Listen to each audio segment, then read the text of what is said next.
Princeton followed their third championship in the 90s with an undefeated season, and using Coach Bill Tierney's determination to repeat history, shocked Duke's star-studded defense in the semis with 3 late goals, using clutch plays like Hess to Massey and big-time goaltending from Patrick Cairns to keep the Tigers rolling. Most thought unseeded Maryland didn't have a prayer to reach the finals, but Coach Dickie Dell believed in his team and used the winning formula of Whipple to Hahn to upset 2 of the top 3 seeds. With Virginia and Syracuse gone, the record crowd at Maryland sensed that something special was happening. National championships next, baby.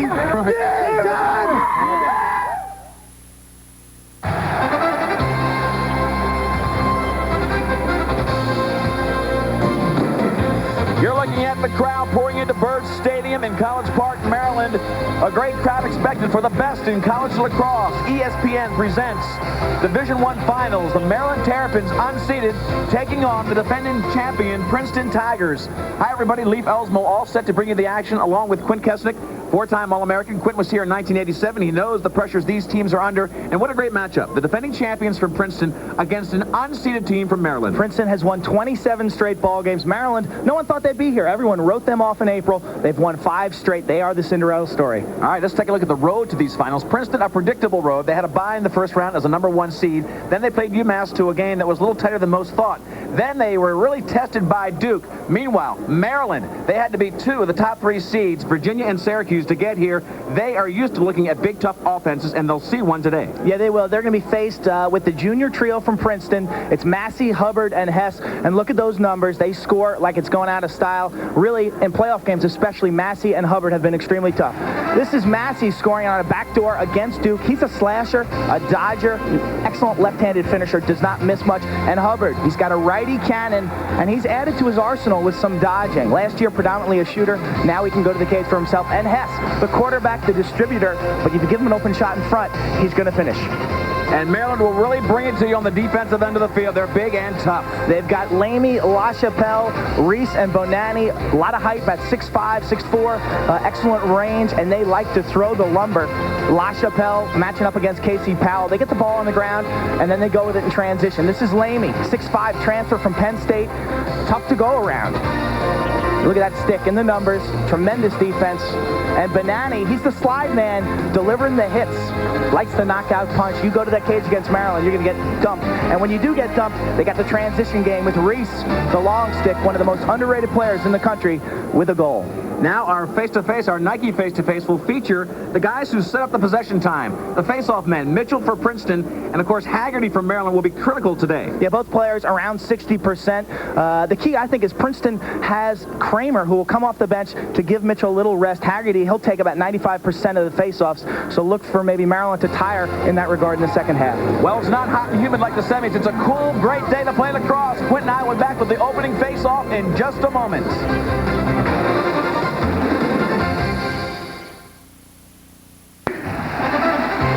You're looking at a great crowd coming into Byrd Stadium in College Park. All the records have been set here for NCAA College Lacrosse, and today might be another. NCAA Division I Lacrosse Championships are brought to you by Nike, who encourages you to participate in the lives of America's youth.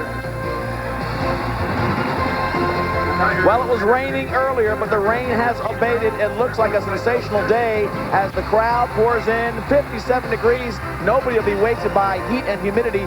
Light rain, but that is gone. I think we'll be dry for the rest of the game, and that will be critical. 4.5 inches fell on this field overnight, but Quint, it was covered, and the surface looks excellent. The surface looks fast. That, I think, will help Maryland, the speed of the Terrapins. That's one advantage they have over this undefeated Princeton Tiger squad. What an interesting matchup as we look at Keenan. This could be one of the real critical areas. Keenan, look at the saves here against Syracuse. He struggled early in the first half with only 1 save, and that was in the semifinals. Played a solid fourth quarter with 4 saves. If you're a Maryland fan, you've got to hope that he took some of that momentum into this ballgame. And that's Pat Cairns, 36-3 as a starter at Princeton. Made 11 saves against Duke as he shut down the Duke Blue Devils in the fourth quarter. These guys are both excellent goaltenders, but nobody is that far ahead of the crowd of goaltenders here that the defenses aren't a little bit worried about the shot selection. They want to keep the shots low on either end of the field. Maryland leads the series 22-8-1, but in recent history, it hasn't been the case. That's going to be the key to this game is going to be ball possession. Both of these teams are based on ball control. They need to keep the ball away from their defensive end. Our Nike matchup is Haggerty against Mitchell. Mitchell gets it on the quick jump by Haggerty. It'll be Princeton with the first possession. Both teams, you'll see, work the perimeter, really stretch the defense. And each defense has an interesting style of covering up on slides. We'll talk about that later as we get into it. Maryland comes at you hard. It's like a knockout punch when they slide. Princeton dissects you. They have 3, 4, 5 slides and make it very difficult to get it to the inside. You'll see a lot of patience by this Princeton offense. They work the ball around. They'll try to target 1 or 2 matchups. They do a nice job of spreading the field so that when they do defeat you one-on-one, they can find the open man easily. This is the #1 unit in midfield. Eichelberger has the ball. He is an ex-attackman on the far side. They're going to strap up his helmet. That's all. They'll let him go again.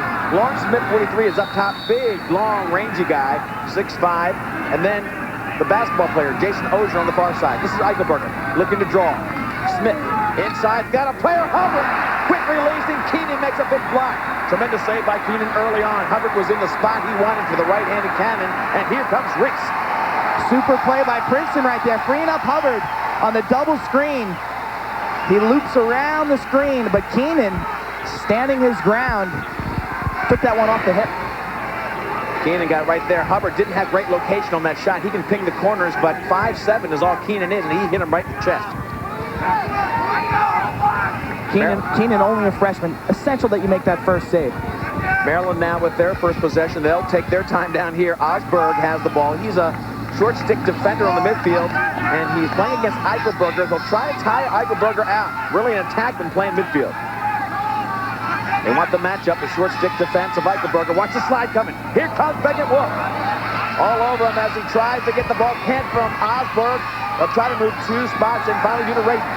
Rayton looks back toward a Whipple. Up front, oh, they couldn't quite find Hogstead. Good check from behind. That's what Princeton will do, Quint. You get the slashing midi coming down. Princeton covers better than anybody in Division I. They are very quick to rotate towards the ball.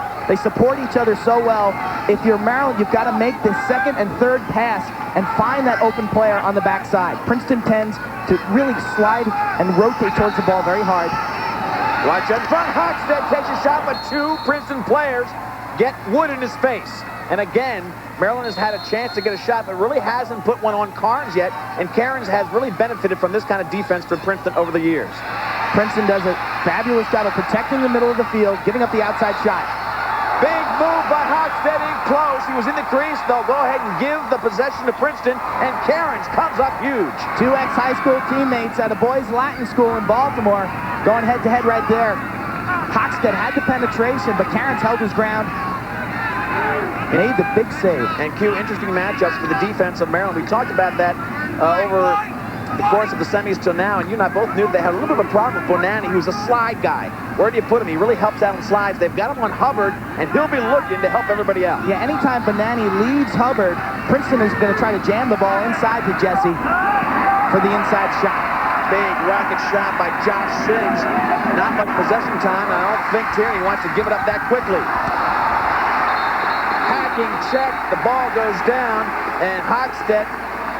Josh Sims is going to be called for a slash right there against Reese. This is the slide package. This is what we're talking about, the rotating defense. This is Maryland, how they're helping out. That's Shirk with the slide, number 37. They come hard, they come with a knockout punch. And this is a Princeton rotating defense. We'll show that to you in a moment. Right now, it's Maryland with the ball. This is the first extra man. It was a slash call on Reese as he brought the ball upfield with great speed. This has not been one of the real great points of the offense for Maryland, who has a great offense coming into these finals, but their extra man has been pretty horrible. 1 of 7 against Syracuse. Fast break with Hess. Hess up there looking for help to the backside. Hess will shoot, and he misses the goal. Behind him is Buttles backing up the play, and Buttles keeps it in Princeton's end, but they had a chance there to really put pressure on Keenan. Jesse Hubbard made an exceptional play at the midfield line, coming up with that ground ball, and then finding Hess on the backside all alone. So now Lamy will put the pressure on Hess as they put it out to the wing. Hubbard on Bonanni. Maryland still has an extra man here. That's why they're double teaming the ball. And Eichelberger will look for help. The double team comes very carefully. And now, off of the field is Massey from the box as they get set to go back to even strength.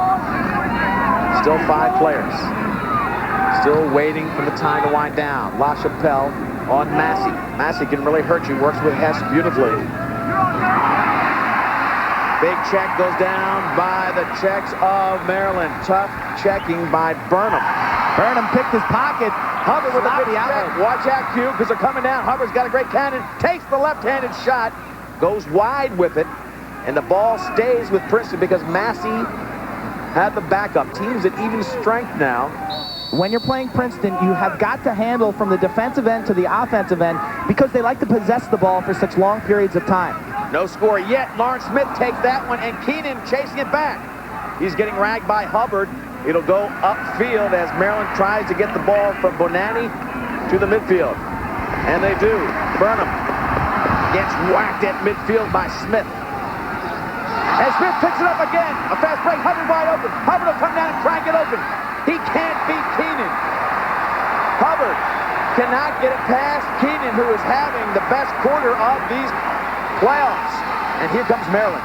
5 minutes into the game, no score. Lee Felsmo, Quinn Kesnick with ESPN's coverage of Division I lacrosse. Unbelievable saves by Sean Keenan. Maryland struggling on their clears, going from defense to offense. Keenan has bailed them out 3 times. Princeton really normally will can at least 2 of those. They have really had a tough time getting it past Sean Keenan. Talked about Princeton wanting to control the ball. Maryland has a similar offense. He'll spin it around, looking for the right matchup. Ryan Zeller was a big surprise against Syracuse, a young kid, number 10. He gives it up to Hillgartner. Hillgartner, a leader on the Maryland team. Play and attack, now working out of the midfield. He's got a short stick matchup. They want to take it to the cooker. Double team. Beckett Wood comes in and really makes a tough one. Zeller gives it back to Hillgartner, who resets. They try to get it through the crease, and Princeton does not let you do that. They are so good at closing down the passing lanes. They rotate, and then they recuperate. They get back to their spots. So unless you capitalize on their aggression early, it's not going to be there. That 5 or 6 seconds that you waste trying to find your open teammate will come back to haunt you. Katz brings it upfield. Here's Luckenheimer, and finally gets down to Hess. Now he will settle the ball a little bit. Lamey. Big size disadvantage here for Hess, but he has really proven to be the quarterback of the offense, has faced every challenge over the last 3 years.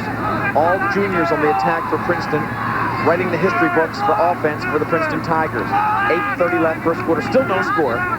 Lamey likes to throw some serious wood, but Hess is an elusive target, extremely quick. He can stop on a dime and change directions, which should keep Lamey off of his hands. And it's Hubbard again. Hubbard takes one, and Keenan stones him again. Coach Dickie Dell is absolutely giddy, I'm sure, on the sidelines because Keenan is coming up huge. He had to have it today. He's coming up huge. That's the good news. The bad news is it's still 0-0. Their offense really hasn't put many quality shots in the Princeton goal. Princeton looking for possession time. They will wear you out offensively. They keep the ball for long stretches and can hit you from so many different angles. Room's up top, but this is Hess coming on the far side off the shoulder pad of goalie Keenan, who looks very comfortable back there. We watched him the 3 games coming up to here, Quint. He looks more comfortable today than any game so far. Shorty Keenan, he's only 5'7", and that's with his cleats on. Look at the numbers over the last 5 games. Rutgers, excellent game, 86%, but since then he's decreased, he's declined. Against Syracuse, hit an all-time low of 32% save percentage, which is really not very good. Big shot again, it goes wide, and this one taken well out front by Craig Katz. Against Syracuse, Keenan, who has looked absolutely sensational in this game, had 8 shots on goal in the first half, only saved 1. Hess behind with Lammy. Lammy slips, Hess working inside. Watch the slide. Big move by Hess. It started with the slip on the turf by Chris Lamey. Lamey just lost his footing. Hess recognized it right away and went right to the cooker. He is such a quick little cat back there. One mistake, and he'll take you to the net, and that's what he did. Goal number 24 on the season, the Ivy League Player of the Year. You'll see Lamey just takes a false step and slips, and Hess doesn't waste any time. He takes him right to the cage. Nice high fake and then goes low. Yeah, tiptoeing around the crease. And there's Bonanni. You saw Bonanni fly through the screen late. First goal of the game, 1-0 Princeton leads, and it took 7.5 minutes to get to that. We knew both of these teams would be careful with possessions, and they are doing just that. Princeton now getting a little bit loose. Hubbard with Bonanni against him. This is Eichelberger with Reese, the long pole with great speed. Clint talks about that, and they do. They've got Miller and Reese, a lot of guys in the midfield that can just beat you downfield. They've got to get the ball on the ground, though, to utilize that speed. That speed will not be apparent if they're here playing defense in a half-field situation. Lawrence Smith takes the ball out front. This team of Princeton's offense kept the ball for 4 minutes against Duke when the game was on the line. They can hold it for long periods of time. Here comes the great defensive checks of Maryland. Lawrence Smith, an attackman who will be an attackman his senior year, can't beat out this trio. Working from the midfield. Jason Ogier in close to Smith. He puts it home. Rope for Smith, 2-0. Princeton now starting to get the defense unrattled. Ogier to Smith. Maryland got the ball on the ground, and you'll see, we talked about the slide, the rotation. Osberg's got good defense, but Reese double teams, leaving Smith open in front. Beautiful low shot. Here it is again. Watch it. Osberg was in fine position. There's no reason to rotate defensively there. Why go? Your man's doing a good job. Keenan cannot make the save against Smith. Reese had about a 5-yard slide there, leaving a lot of room open, and Princeton will make you pay for that. Facing off is Kramer inside. This is the two-headed dragon of face-off men. Mitchell goes 2 times in the rotation, and then Kramer comes in. Both are about 60%. And they've won all 3 face-offs. The first on a technical violation by Haggerty, and then the second and third both popped cleanly by by Kramer and Mitchell. Lamy now worried about the footing a little bit as Hess takes it back, works the perimeter again. Midfield coming in. Barrier now gets to the wing. This is Katz working the side. He's got room, and he's got rope. 3-0. Princeton really starting to stretch the defense of Maryland. I wouldn't be surprised if they stop it here to regroup. But it's 3-0 now with 5:50 left in the first quarter. Craig Katz has had a fabulous senior season. 17 goals after only scoring 7 his first 3 years. Just a simple one-on-one move, and there's no help by the Maryland defense. So Maryland was stung earlier by aggressive rotation. This time, no help. Sean Keenan left hanging out there to dry. Nothing really he could do about that Katz shot. 3 goals in 1 minute and 8 seconds. Princeton has really started to rattle this team, and here comes Mitchell. Kramer won the last one. Mitchell wins this. They've got 4 in a row. Haggerty's got to solve them somehow.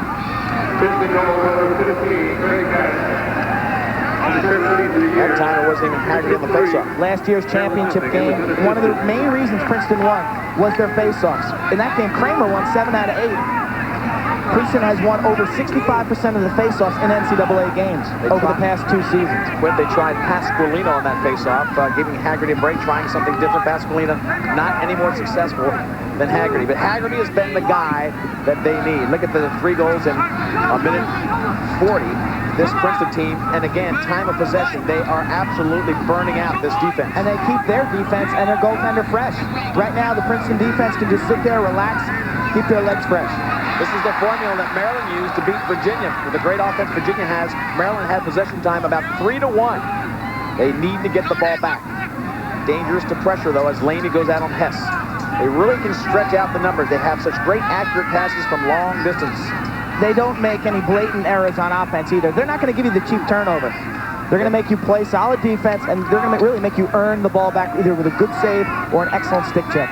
Eichelberger comes in, finds Ogier. Ogier's got a little bit of space. Up top, Lawrence Smith behind the back. He had a good left-handed shot, and he wraps it behind the back.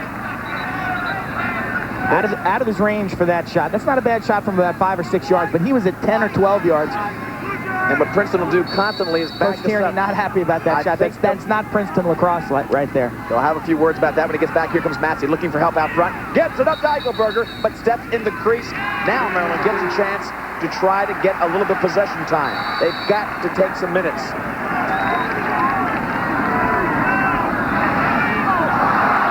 Ball coming up on Maryland. Here's Todd Evans, the All-American in the midfield. He's got a great shot there. He's getting double team, triple team. They've got to give it up. Maryland is getting beaten by the slides of Princeton. Here comes Princeton. Full run, struck, backdoor Hess, and it's all over on that finishing shot. They make it look so easy. Evans didn't give it up. They triple team him. It's all over. Phenomenal feed by Ben Strutt, finding Massey all alone. Keenan trying to settle down his defense. Evans got triple team. That started the play, and Massey finished it off. Coach Adele might consider taking a timeout. Here it is. Watch the triple team. Ben Strutt picks it up. He has got wheels. He will spot Massey down below.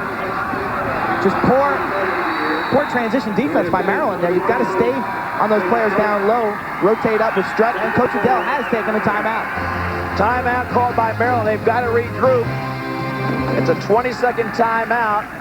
4-0, Princeton leads, and I saw Edel go up to the referee, say, look, we're going to call one. He waited just before the face-off to really give his team time to settle down. And I noticed on the face-off, if he comes back with the same people, Quint, he's putting Shirk out there, number 37, trying to find the magic, giving Haggerty a little bit of a break. They've got to break this run of face-off dominance. Shirk's a freshman. Actually, his father was Gary Shirk, who played tight end for the New York Giants. Good-looking athlete. Good-looking athlete, but they might even put a long stick up there eventually. We'll take a short break and come back to Bird in a moment. Princeton, the defending champions, leading 4-0. I am a professional athlete. I was an All-American in college, but you wouldn't know because I didn't play basketball. I was the leading scorer in America, but you wouldn't know because I'm not on any cereal box. That's okay. I don't play to be famous. I play because it's the greatest sport in the world. By the way, my name's Roy. Nice to meet you. I want my baby back, baby back, baby back, baby back, baby back, baby back, baby back. I want my baby back, Chili, baby back rib. back. I want my baby back, Chili, baby back rib. Barbecue sauce. I want my baby back, Chili, baby back rib. I want my baby Chili, baby back rib. Barbecue sauce. I got my baby back rib. Chili's grills like no place else.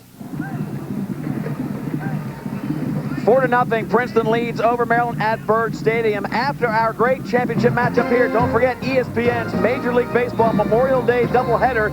You'll find the Orioles, one of the hottest teams in baseball, taking on the defending champion New York Yankees. Then the Indians take on the White Sox. Watch Albert Bell take on his old team. There'll be some fireworks there, all coming on our great Memorial Day doubleheader on ESPN. That'll be right after this Division I championship. Princeton really going off it, and they're taking big time off the offensive end. Look at the time of possession. Really a 2-to-1 ratio right there. Maryland has not been able to handle the Princeton rotation. Their midfielders have got to draw that double team and then move it to an open man. Mitchell again dominating, this time against Shirk. Maryland has sent 3 different players out there, and they haven't gotten a face-off yet. This is Buttles coming down against the defense. He's got room. He's got a shot. He's got rope.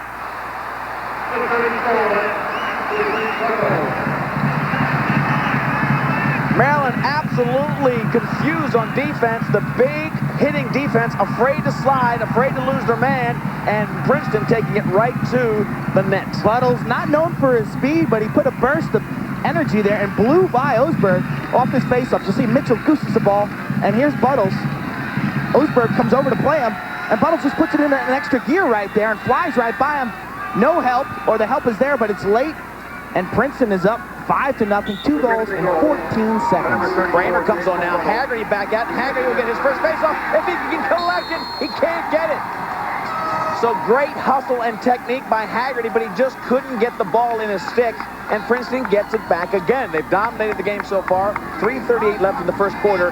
5-0 Princeton leads. They really need some time on offense, Quint, and then somebody's got to step up to get them back in the game. Yeah, one of the Maryland seniors got to step up on the defensive end. LaChapelle. They give you so many troubles, the offense for Princeton does, and the matchups are so hard. Princeton is facing a team that likes to hit. As you look at the Maryland team, they like to come at you hard, but if you leave anybody on Princeton, they will find the open man. And the worst situation is to fall behind to this Princeton team because they can just eat the clock, play solid offense. Hess Really dictate the tempo of the game. This is lame. You look at Hess. He takes it all over the field. This is the far side. Pressure by Grooms coming in. Near side off the pipe. He gets the iron on the bounce. And it comes back out. Look, 2 Princeton players getting it back into possession. Craig Katz brings it in. You You know, defensively, Quint, they are really a little bit confused now. They are losing a little confidence, afraid to be as aggressive as they'd like to be, Maryland is. This midfield unit for Princeton. And a shot by Katz after the foul puts in goal number 6. The unseeded Terrapins are reeling. The defending champions owning the game 6-0. We've got 2:40 left, still in the first quarter. Craig Katz, second goal of the afternoon. That midfield unit did not play well in the semifinals against Duke. They look excellent today. They're moving the ball well, finding each other, and finishing their shot. There's Katz. He got slashed in the head. You'll see it right here. That's going to be a 1-minute foul right there. And Katz beats Keenan. Keenan looked sharp over the first 7 minutes. He has not made a save in the last 5. If they would have had any kind of possession time at the other end of the field, Keenan was off to a great start. But the pressure was continual. It was in his face. 6-0 in face-offs. Haggerty got the last one, but just could not get the possession. It's going to be in his lap. I think they've settled on that. 26 is out there, this time against Kramer. And if they're going to control face-offs, it's got to be number 26. Haggerty pushes it out, can't get it again, he can't get the scoop. Finally loops it up, and who gets it? You know it's going to be Princeton. Haggerty had it, but there were just too many white bodies there. Maryland has got to flow to that ball. It's got to be a blue-collar team in order to win this game. And on that last ground ball, Princeton, they were the hustlers. Both of the last 2 face-offs, the jitters, they had the ground ball. He just couldn't pick it up. A little bit of nerve, still controlling the game for Maryland. I think hasn't been in the championship in a long time. He's expecting pressure. He's expecting pressure. It wasn't there. You've got to scoop that ball, have some confidence, use your wheels, and step out of trouble. Massey to Hess, below. Look in front. Easy shot. They're going to a zone. What do we have? There's the extra man right there. Off the face-off. Maryland, if you remember, they had the slash on Katz. Eichelberger takes the feed in front. It's all Princeton right now, 7-0. We're a little behind that play. Extra man from Princeton just chewing up the defense for Maryland, who is meeting right now 7-0. Here it is, Ozier in front to Eichelberger. When your extra man defense is on the field, you want to give the other team the outside shot. Give your goaltender a chance. But Eichelberger finds the seam inside. A lot of Maryland players just standing around watching the action in front of Keenan. They need somebody to step up, but they need the ball first. Almost got it there. Cairns can't pick it up. Ball loose. Here comes Hahn. He can't get it. Cairns does, and Beckett Wolf will bring it up. Beckett Wolf, the leader of the defensive unit. A great story. And timeout called for Princeton. A 20-second timeout for possession. They were in trouble. They haven't really been in trouble on that end of the field much, and it's the first time they get in trouble, they call a timeout. Look at the shots, the dominance by the Tigers. Complete domination right there. 16-2 in shots. Pat Cairns has only had to make one save. The other shot went wide. Keenan, from start to finish in the first quarter, has just been bombarded by constant pressure. Maryland, you knew in the semifinals they went toe-to-toe with Syracuse, 18-17. You wondered about their legs. Obviously, that game took something out of the Maryland team that we see right now. Well, I think they're just really nervous right now. You know, they started off great with big saves. They just couldn't hold it in the offensive end. The success for this team has been holding it in the offensive end. Uphill climb for the unseeded team. This will be the first time in history the things that they would have to do. No unseeded team has won the title. No unseeded team has beaten the 1, 2, and 3 seeds. They've already beaten 2 and 3. And no unseeded team has gone 4-0 in the same tournament. They would make history in all 3 categories if Dickie Dell's team can overcome this 7-goal deficit. They've really dug a hole for themselves. And Quint, really, the confidence we saw on the offensive end of the field for Maryland has not shown at all yet today. Constant pressure by Princeton hasn't let them settle into their half-field offense. And there's the cannon by Hubbard. That's the location we were looking for in the first shot. This guy is so lethal with that shot when he gets a little bit of time and room. He had it there. Keenan being a little bit bombarded at this point in the game, 8-0. That's one that Keenan thinks that he should have had, but spectacular placement, and the velocity is there. Hubbard up in the 90s, just time and room. You cannot give him that shot. You've got to step out, get in his face, get your stick in the numbers. Keenan beat on the near side. Hubbard, one of the all-time greats at Princeton. 8-0 the score. We're still in the first quarter. The only good thing about this, Quint, is there's a lot of time left. They've got to get the ball back. 8-0 on the face-offs, and a push call will give it to Maryland. Mitchell himself has gotten 6 of the face-offs he's attempted, all 6. And we've seen a lot of versatility by the Princeton offense, 7 different goal scorers, and Massey only has 1. Now we'll see if the attack can step up. A lot of the leadership on this team comes from this end of the field. We've got guys like Hildgartner down there. Whipple-Hahn combination has been lethal all year, and that's Todd Evans, number 9, with the ball. Let's see how quickly Princeton will double team to support their teammates up top. The key down here, Quint, what they haven't been doing the first couple possessions a long time ago was moving the ball. They were holding, and Princeton will eat you up if you hold the ball. You've got to make the 3 passes to get any kind of shot. And you can't turn your back on the middle of the field. As soon as you turn your back, they come flying out on the double team. This is Hilgardner, ex-attackman, leader on the team, one of the co-captains working up front. Evans, the All-American, going one-on-one against the long stick. Evans had a great game to get him here. Looking for help with Hodgstadt. Really getting ragged by Christian Cook from Denver, Colorado. Crowd liking the possession time, and Raiden now with a short stick matchup. Hilgardner off the wing. Raiden takes it off of Karen's chest. Good block by Karen's.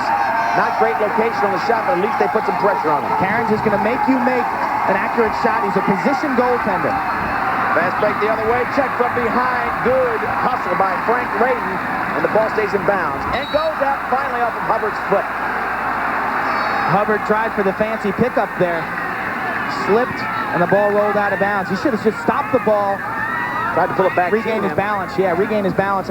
You know, again, he probably thought there was a Maryland player right behind him. Well, we got 5 seconds on the clock. You probably wanted to redirect that thing very quickly. Only 5 seconds left in the first quarter. A quarter owned by Princeton, who has scored as many goals as most teams have scored against them the whole year. Princeton owns quarter number 1. They lead 8-0. Maryland will try to get this thing turned around. This is Division I Championship Lacrosse from Byrd Stadium. ESPN's coverage will continue in just a moment.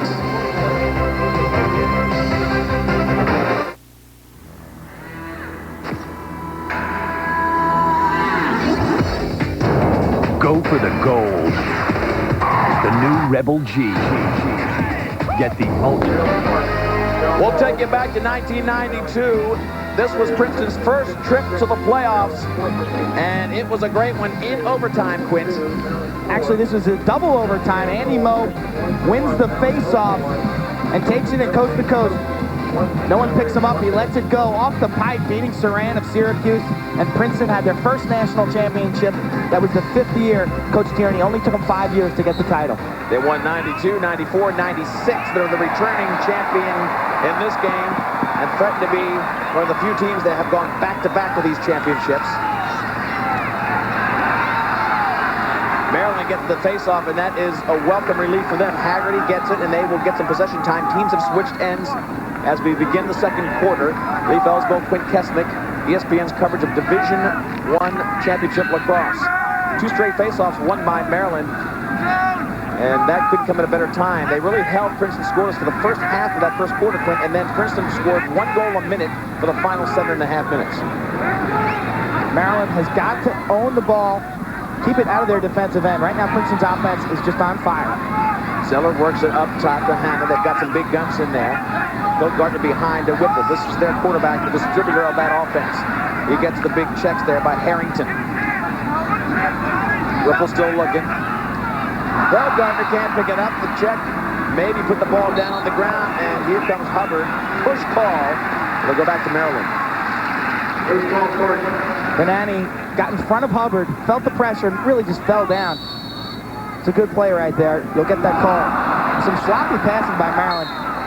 Hannah can't believe it. He came down, was looking to get it over to Zeller, and just misses him. Take a look at these numbers in the first quarter. Complete domination by Princeton. Shots 17-3, not even close. Ground balls 19-8, and that's an area really that you thought Maryland could compete with this Princeton squad because of their athleticism, because of their speed. They haven't. They haven't shown the tenacity and the blue-collar work ethic that Coach Adele prides that program. When this team wins, they win with a lot of heart. Dick Adele prides his team of having a lot of heart, and they haven't shown it yet. They've been a little bit tight about being in this championship game. This team has to let loose and just start knocking some people down. Here goes Lamy on Hess behind. You notice that in the face-offs with Haggerty not picking up the clean ground ball. It's a team effort on Princeton's side, and they've been there so many times before. Princeton just trying to repeat history. Maryland trying to make it. Mentally, that's tough. Hubbard in close. Left-handed shot takes it away the angle, and they back it up. It'll still be Princeton ball. Early second quarter action. Terrific quickness by Hubbard there. Sometimes he's a big, strong type guy, and he can kind of lull you to sleep, but we saw a little burst of speed there. Quick first step. He changed hands and shot the ball wide, so Princeton will get to reset. There's the quick guy, Massey, as he brought it in, but he got the good defensive check. Now Maryland looking a little more comfortable on the defensive end, and that helps the offensive end. They get more confidence as their defensive guys start making some nice checks. Whipple sets up the D again. Harrington riding him. Harrington, normally a long stick midi, has been matched up here with Whipple, probably because of his speed. They get it out to Evans, and now he works the other side. Zeller, the freshman, inside, pop stick, takes it off of Cairns. Evans. Whipple. Takes the bounce shot. Whipple gets first blood for Maryland. Nice possession for Maryland, and he bounces that well in front of the crease. It went right up in the corner. The low shot brought Cairns to his knees. The bounce put the ball right in the corner. 8-1 Princeton, but Maryland finally gets on the board. Whipple's a heady player, known for his assists, but that's goal number 24 on the season. Beautiful bounce shot. This ball will accelerate and just ping the corner. Watch it. This will be great angle right here. Boom, right top shelf. Cairns was on it. A little late with the stick. First goal, always the toughest. They've broken the ice. Let's see if they can follow up now here with a face-off. But again, a better possession. They seem a little more loose. Hockstead had a quality shot against Cairns. They got the rebound, and then Whipple scored. And you think back to the game that Princeton played against Duke, Quint. They had a big lead, 6-1 against Duke early on, and then Duke got comfortable and really held them to a game that they owned late in the game. So Princeton sort of flattened out in the Duke game. Maryland hopes they can repeat that scenario here. And they get the face-off. The crowd getting behind the Terrapins. This is a great day to play. The heat will be no factor. Whipple now back in charge against Harrington.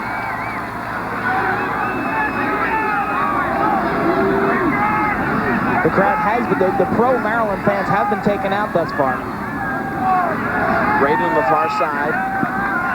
Strutt matching up against him. They get it up top, and Evans waits well on top of the offense. Whipple got Braden up top, or Evans rather. Double team, now he's got to get rid of him. There's Evans on the far side. One more pass, and they would have had a good shot, and they can't make it work. Princeton challenges you to make the 3-4 passes. You've got to do it to really burn them. You've got to handle pressure, make the right decision, and it's all going to be done within a 2 or 3 second span. That's why Princeton has led the nation in goals against for the past 3 or 4 seasons. This team doesn't give up very many goals.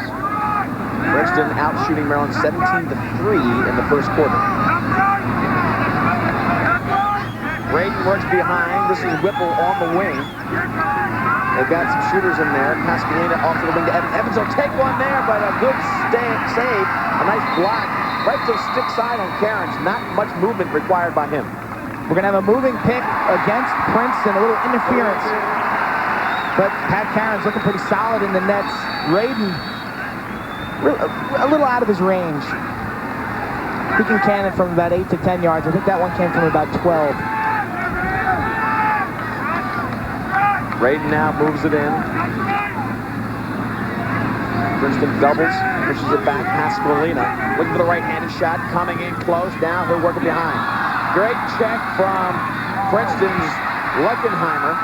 And Maryland now getting a little more aggressive on the ground balls. And they maintain possession. This is more like the Maryland team that we saw in the 2 games previous. Pasqualina can't get it. Ball still on the ground. Big hit by Hockstead. Still loose. Evans comes up with it. They've got to get it in the box within 10 seconds. And a foul call against Beckett Wolf, number 22. Could be a trip. It will be a trip with 10 minutes left in the second period. Maryland has scored the last goal, 8-1. Take a look. He was running out of time to get it in the offensive zone. He was, and Evans was really focused on holding on to that ball and making that play himself. Really got lucky that he got fouled there. He was under a lot of pressure. 3 Princeton players on him. Someone had to be open. Maryland's got to do a better job communicating with one another, calling for the ball. They've got to move it. We know that against this Princeton D. The extra man for Maryland, 0 for 1 today. Princeton 1 for 1, and again, that's one of the problem areas for Maryland. They were 1 for 7 against a Syracuse defense that's not as blue chip as in years past. The percentage on the season is about 27%. Princeton's is about 34%. The only guy to score was this guy, number 4, Rule, against Syracuse. Rule and Hannah. Far side 35. They're the shooters. There's Hahn. He's the great finisher. He will go down in the history of Maryland as one of the great finishers for this lacrosse program. He gets the second goal of the day, 8-2. They're crawling back into it, much the same as Duke did against this Princeton team. Hahn is only a junior. That's his 100th career goal. 36 as a freshman, 33 last year. Now he's got 31. Watch the good ball movement. Hahn finds the seam of that zone defense and beats Cairns between the wickets. 5-hole shot. Hahn is so cool and calm inside. He catches, fires it right away. Extra man goal for Maryland, which is rare for them, and that really has to help their emotions. Princeton comes right back and gets possession on the faceoff. Look at the defense of Maryland getting more aggressive. Hubbard takes it behind. 6-2 in faceoffs. 9-2. 9 out of 11. Princeton has won. Matchup here of Jason Carrier to the game against Hubbard. So a little bit of a personnel shift on the Maryland side.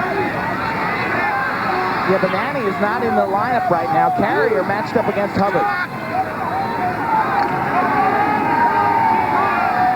Bonanni, one of the co-captains as an underclassman, the first in Dickie Dell's lacrosse history. And I don't think he's a guy that will keep off the field very long. No, he's missed a lot of ball games this year with a broken fibula. But he's certainly the vocal leader of this defense.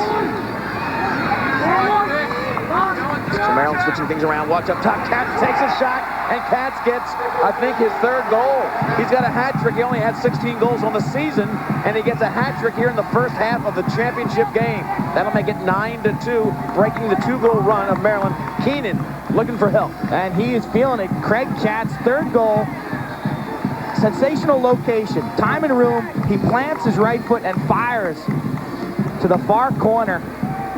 3 shots, 3 goals for Craig Katz. What a better day to step up and start pinging some corners. Here's a kid who's having a career day right here in the championship game.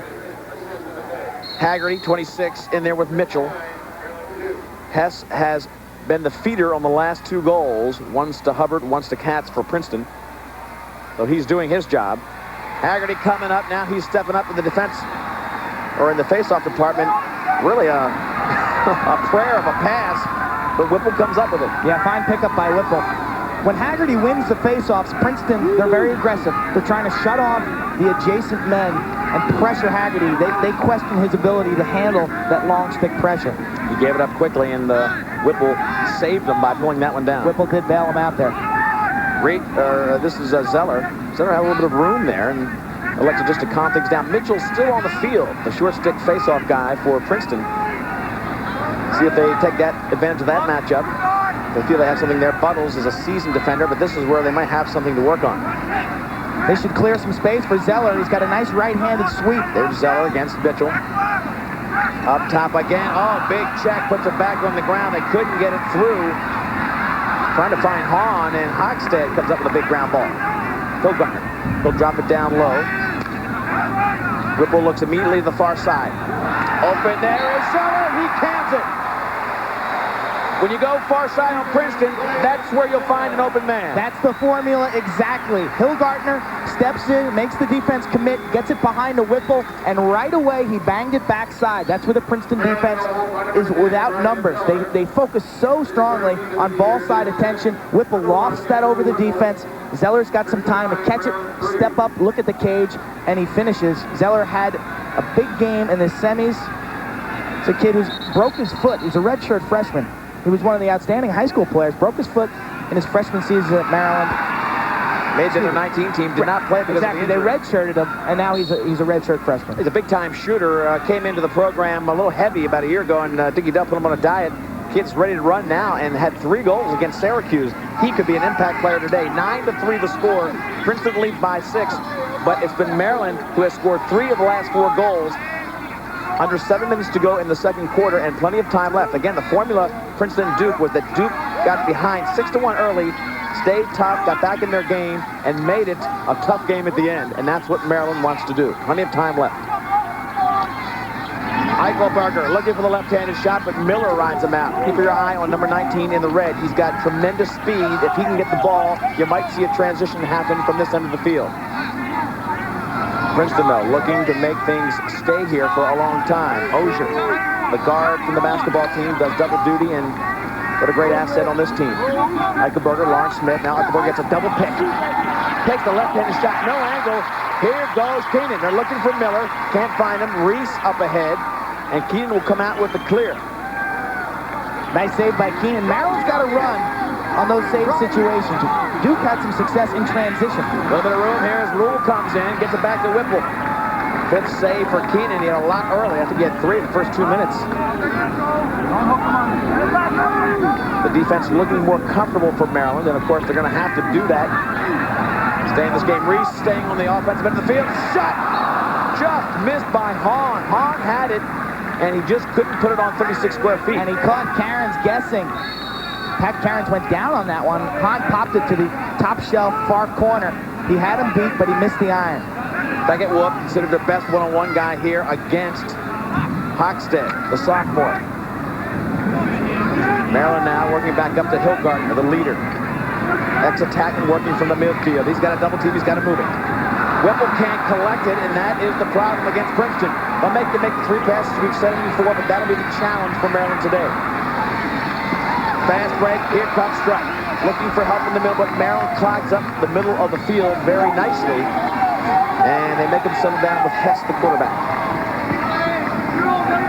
Under 5 minutes in this second quarter. 9-3. Princeton up by 6, but the good news for Maryland is in this quarter they have scored 3 of the 4 goals. And they're playing with more life, more confidence, starting to throw their bodies around a little, which I think they have to do. Here comes Princeton in close. Katz again! He's got 4 goals! No! Princeton on the substitution. They're going to be called for an offsides or too many men on the field right there. Yeah, a lot of times they make it look like they have too many men. That time they did. You wondered why so many guys were open up top. A lot of white jerseys up there. They had 4 midfielders. That can give you a little bit of an advantage. No goal for Katz, who really feels good about shooting. That kid doesn't want to waste any time. He gets it in his stick, he just launches it. 4:15 left in the half. Whipple from behind. Got Hillgardner out front. Hillgardner here. Waits for people to come on. They don't have the full complement. Only 4 players now. 5, 6. They're all on now. Marcus LaChapelle. Dave LaChapelle's younger brother, number 29 on there with Rule. This is a unit that doesn't have a lot of minutes in big games. But they kept Hillgardner on this unit to give him the experience of the senior. And double team. Backside, and again, they can't make the pass. Last 2 times down, the double has come, and they have not made the pass. That's a tough pass through a lot of sticks in the middle of the field. It's about a 20-yard pass.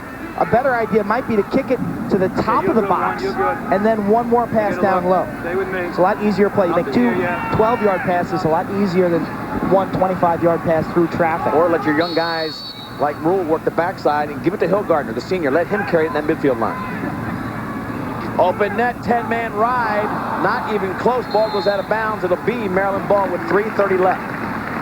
10-man ride. The goalie comes out, takes a man on the defense. They put a little pressure on. Princeton recognized it right away and tried to shoot from 80 yards away.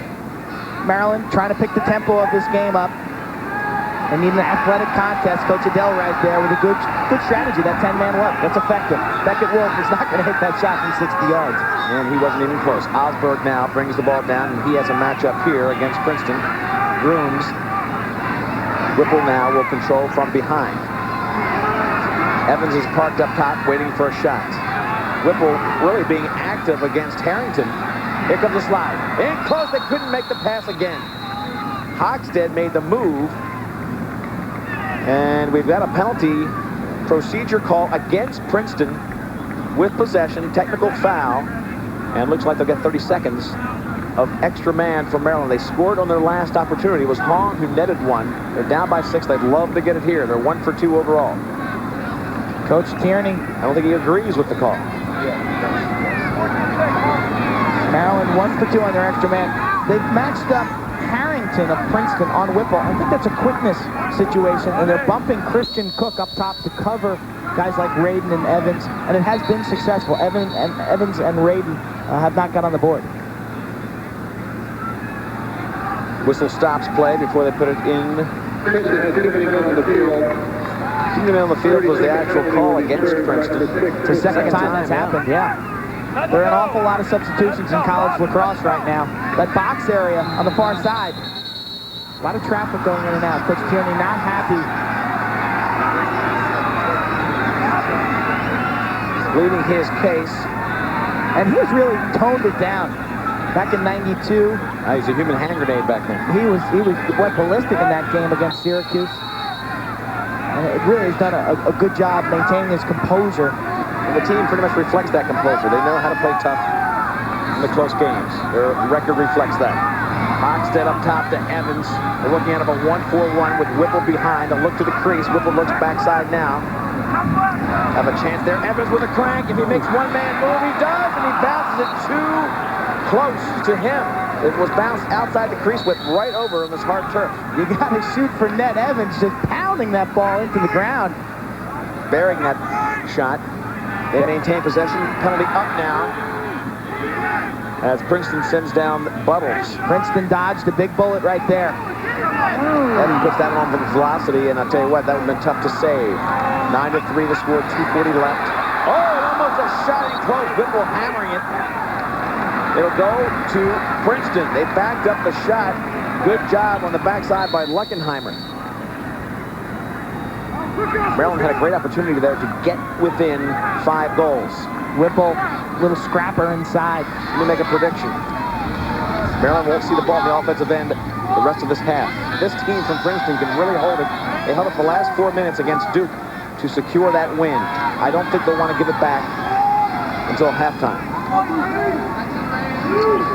2 minutes left. Hubbard takes control. Making me look wrong because he came right in against 4 defenders. They'll give it back to Maryland if they can get the loose ball.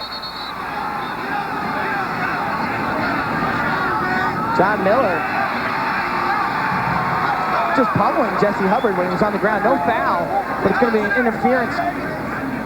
Totally unnecessary. Interference call, totally unnecessary. The ball was out front. You wanted that ball, you wanted a fast break, you wanted offense. Not the time or place for that type of play right there. But Hubbard took it right to the net. Liked his matchup as you see Uckelberger working up front to Lawrence Smith. Lawrence Smith gets hammered by Hanna on the wing. Hess, Massey comes in. Massey can shoot from there, and he gets a goal from his knees. Keenan can't believe it. He was a little bit taken by the shot from the knees. He was a little bit off time on that save. 2 for Massey, 10-3, and look at the swing from one end of the field where they almost had one. Princeton makes you pay for it. They have a 7-goal lead. Under 2 minutes to go in the first half. From his knees, Massey, it was a change-up shot, and it wasn't going that fast. It kind of took a funny hop back to Keenan's left. Keenan will take a little step to his right and then comes back. Can't get it with his stick. A lot of times you expect the shooter to come in and fire it. And when they took a slow shot like that, it's like a change-up pitch in baseball, you're caught off balance. And you can see Keenan did not have good balance there. It was hard to read where that shot was going, or was he going to feed? Massey has shown us a lot of acrobatic ability. Hess with 3 assists on the last 3 goals for the Princeton Tigers. They get the face-off and control it in their end. They lead by 7. Huge lead in the championship game. ESPN's presentation of Division I Championship Lacrosse. Lee Velsmo, Quinn Kesnick, and getting near halftime. Princeton off to a huge lead, but Maryland has done well in the second quarter. They lead that one 3-2, but Princeton making it tough to make up ground. Massey again, and Keenan gets a block on it.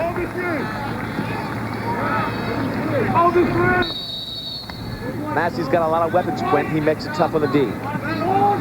If you could pick an attack, the combination that Princeton possesses is so dangerous. You got Hess, who can pass, you got Hubbard, who can finish, and Massey can do a little of it all. It's a really unique combination of those 3 skills, and it works perfectly.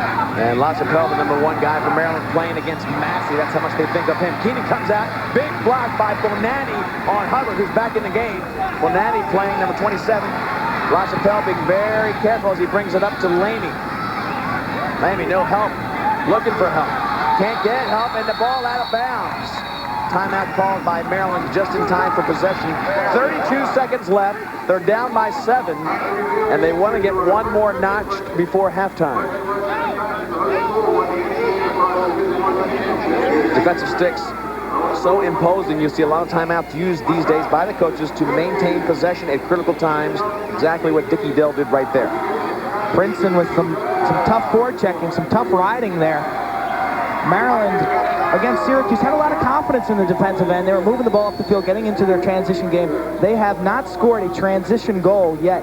I think they're going to need to generate those transition opportunities from faceoffs and from some saves from their goaltender in order to get back into this ball game, because we've seen a Princeton defense that's very tight in front of that goaltender, Pat Cairns. You talked about how tough it was to come from behind against Princeton because they can possess the ball for long periods of time. They don't make mistakes, and they make you make great plays to score. All those things combined make it a pretty tough order to make up those 7 goals. What Maryland's thinking about is the Duke game, where Duke overcame a 6-1 deficit, really got back into what they did best. And in the quarterfinals, Princeton took a 9-4 lead into halftime against UMass, and the final score of that game was 11-9. So they held Princeton to 2 goals in the second half. UMass did, and they kind of chipped away at that lead, and they brought it within 2 goals. So this game, far from over right here. This is a gritty Maryland ball club. A lot of heart. That's what Dickie Dell likes. That's what this team has. But they'll need all of it to come back into this game. They're 7 goals down right now. A lot of time left. We're down to 15 seconds. There's the clock in the half. Oxted getting it down low. They've got to get a shot. Trying to go far side. Evans. Time not on their side. They better hurry. Evans is going to have to let it go. Oxted will. Takes the shot high and wide. That'll be the last shot of the first half. So Princeton dominates with the experience of a defending champion against this man, Keenan and company at Maryland. They'll have to regroup, come out, and slug it out for the second half. They're down by 7 to the defending champion Tigers. Tough order for the Maryland Terrapins.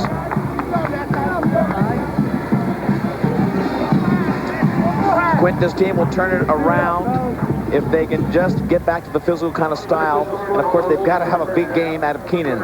Edel and the coaching staff meets before they go to the break.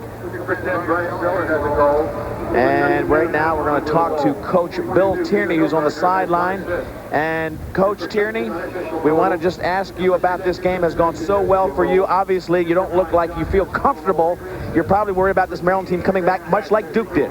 We really are, Leaf. This game's nowhere near over. We got to go out and play the first 10 minutes of the third quarter like we played in the first quarter. Your aggressive defense causing a lot of problems for those Maryland midfielders, Coach. Well, you know, if we're a tough team to prepare for in a day, Quint, then we just feel like if we slide, keep it moving, even if they get 1 or 2, which they will, they got to work to get them.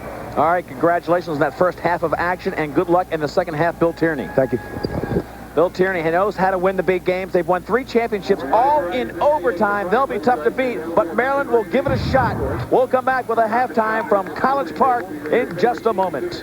A great crowd at College Park looking at the Tigers dominating the unseeded Maryland Terrapins. This is not over by a long stretch. The gritty Terrapins regrouping after Princeton really got off to a sensational start. This team from Princeton has been there so many times. Welcome back, Leif Elsman along with Quinn Kesnick. And that is really the inexperience of working against you. Maryland did a couple things differently. They stayed in the locker room. They tried to get their team ready, not knowing quite how to do it in a championship game. Princeton did what they normally do. They came out on fire. They did in the semifinals, took a 6-1 lead over Duke, and today they went up 8-0 in the first quarter. Complete domination by the Tigers. Let's take a look at the highlights of that first quarter action. It was all Princeton early, and they came at Keenan very hard. They did. The first 7 minutes, we didn't have a goal, and then it was Hess, unassisted from behind. Laney had some problems on the wet turf behind. Hess took advantage. Then Jason Ogier with the feed inside to Lauren Smith. Here he is, the left-hander, beating Keenan near side. They scored these first 3 goals in 1:40. Craig Katz here with the third to make it 3-0. Katz has got a hat trick already, and we're only at halftime. So this offense for Princeton can come at you, as we mentioned, from so many different places. And again, this is just something they're trying to redo. They have been in the tough situations. They know how to prepare, and they have the full arsenal of weapons on the offensive end. Yeah, they do. They're getting it around. A lot of different scores. Katz leading them with 3 goals. But the defensive pressure on the Maryland midfielders, that's been the key. Maryland really has not had many good looks at the cage. All right, we'll take a short break and come back with more of our halftime. Princeton leads by 7, but the Terrapins looking to continue the miracle from College Park.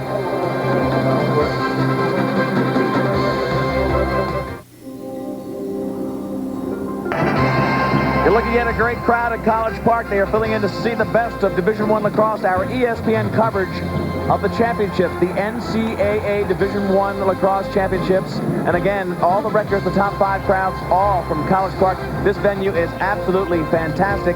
The Princeton band here to lead on the defending champion Princeton Tigers. They won in 92, 94, 96, all overtime games. This one, not as close as Edel would like it, and that is what they're working on in the locker room right now. Lee Felsmo and Quinn Kesnick. Again, Maryland has some work to do in the old locker room. Yeah, they've got to start playing better defense, and Keenan's got to make some saves. They did a better job on faceoffs in the second quarter. Those two teams split after Princeton really controlled the tempo with the faceoffs in the first quarter. Princeton has some interesting folks, a lot of stars on there. Jason Ogier, we've talked about. He plays guard on the basketball team, also a star here on basketball, or on the lacrosse team, rather. We talked to him earlier about what's it like to be the underdog in basketball, or is it better to be the favored on the lacrosse team?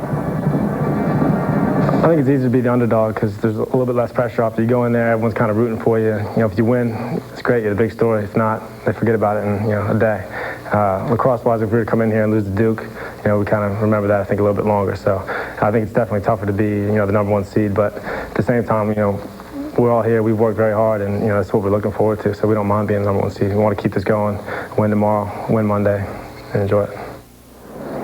So Jason Ogier, a true man that knows how to take a lot of pressure, and he will be key if Maryland can fight back and make this a big physical game. He's got great size. He's got great size. This year, actually, he played in an Ivy League basketball game on a Friday night against Cornell. The next day, he went out and played Hopkins in lacrosse. As you know, Princeton made the NCAA tournament in basketball as they lost to California. So this is his second NCAA tournament of the year. We'll take another short break here, and when we do, we'll show you some highlights from the last time Maryland was here. It was 1995 against Syracuse. They were matched up against the great Syracuse offense, and Maryland had their hands full then. They had beaten Hopkins in a big semifinal, and they took on the great Syracuse offense. This was 1995. And they played well in the first quarter, but the key second quarter stretch for Syracuse just prior to halftime, 3 Syracuse goals. Nick Liccamelli right there in a 45-second span really decided that game. Really getting the home field fans here behind them. They have a long road to come back. Take a look at the numbers in the first half. It was dominated by Princeton in the first quarter, but the second quarter was good for Maryland. Yeah, the second quarter was even, but Princeton really controlled the first quarter, outshooting Princeton 25-11 in the first half. Ground balls, fairly close face-offs. Princeton, again, we talked about that earlier. They have dominated 11-4, time of possession about even. We've got a moment now to go down on the field to Coach Dick Edel of the Maryland Terrapins, and I imagine it was a tough halftime. Coach Edel, your team really didn't look comfortable in the first quarter. Second quarter, much more Maryland Terrapin lacrosse. Yeah, we dug ourselves a pretty terrible hole. But I'll tell you what, I look up now and there's 30 minutes left on the clock, and this team has never quit on us before, and they won't quit now. We're going to war, and you'll see anything and everything we got left in our arsenal in the next 30 minutes. Coach, what should we keep our eye on? Where will we see some changes? Well, I'll tell you what, we have got to sell out completely in a face-off situation. We've got to get all 3 kids, the 2 wings involved to help Brian and our other face-off specialists. We're going to 10-man ride. We're going to force the issue on ground balls are key. Maryland has always done well there. Good luck to you, Coach Edel, and the Maryland Terrapins as you try to come back up that long ladder against the defending champions. When we come back, we'll pick up the second half action from Byrd Stadium in College Park. Stay with us. NCAA Championship Lacrosse coming up.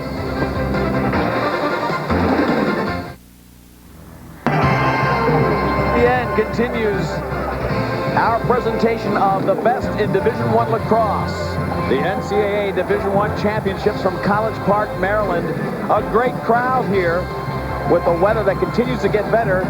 The defending champion Princeton Tigers enjoying a 7-goal lead, 10-3. It was the Tigers owning the first quarter, and the Terrapins really making it a lot tougher in the second. But 7 goals, a lot to make up, Quinn Kesnick, against the defending champs. It is, and it's going to start on the defensive end of the field with Sean Keenan and the defense. That's a look at Ben Strutt. That's Ben Strutt warming up before the second half. He had a nice assist early. He's one of the midfielders, one of the defensive midfield specialists. He's done such a fine job. Look at the win streak of the current Princeton team. They've won 27 in a row. Syracuse in the late 80s with Gary and Paul Gate won 29 in a row. And Cornell in the late 70s with Mike French winning 42. So that winning streak on the line. The last team to beat this Princeton Tiger team was the UVA squad. And They have really put on a show today. And Princeton's won 4 one-goal games this season. And their last 3 national titles have all been overtime. So this is a team, they've been tested along the way. It hasn't been easy, and there's certainly no arrogance in this Princeton program. They love to win, and they fear losing.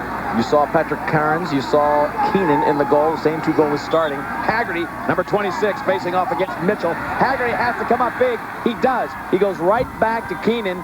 They're going to put pressure on him, as Quint mentioned. He goes back to the defensive end. Face-offs now 11-5 in favor of Princeton, but Maryland has equalized that. Evans now with possession. They've really got to make these possessions count. They can take some time off the clock, but they've got to end up with something in the net. Big pressure put on by Christian Cook on Evans. That's the wrinkle that Tierney threw at him. He took Cook, put him behind, from behind onto Evans out front. This is Radin, Frank Radin, working against a short stick of Katz. That's Derek Katz. Craig's twin brother. They're both from Long Island. Twins. Derek really more of a face-off type wing player and a defensive player, where we've seen Craig score 3 goals today. A lot of cuts on the backside as Whipple brings it in. The big checks there at Harrington.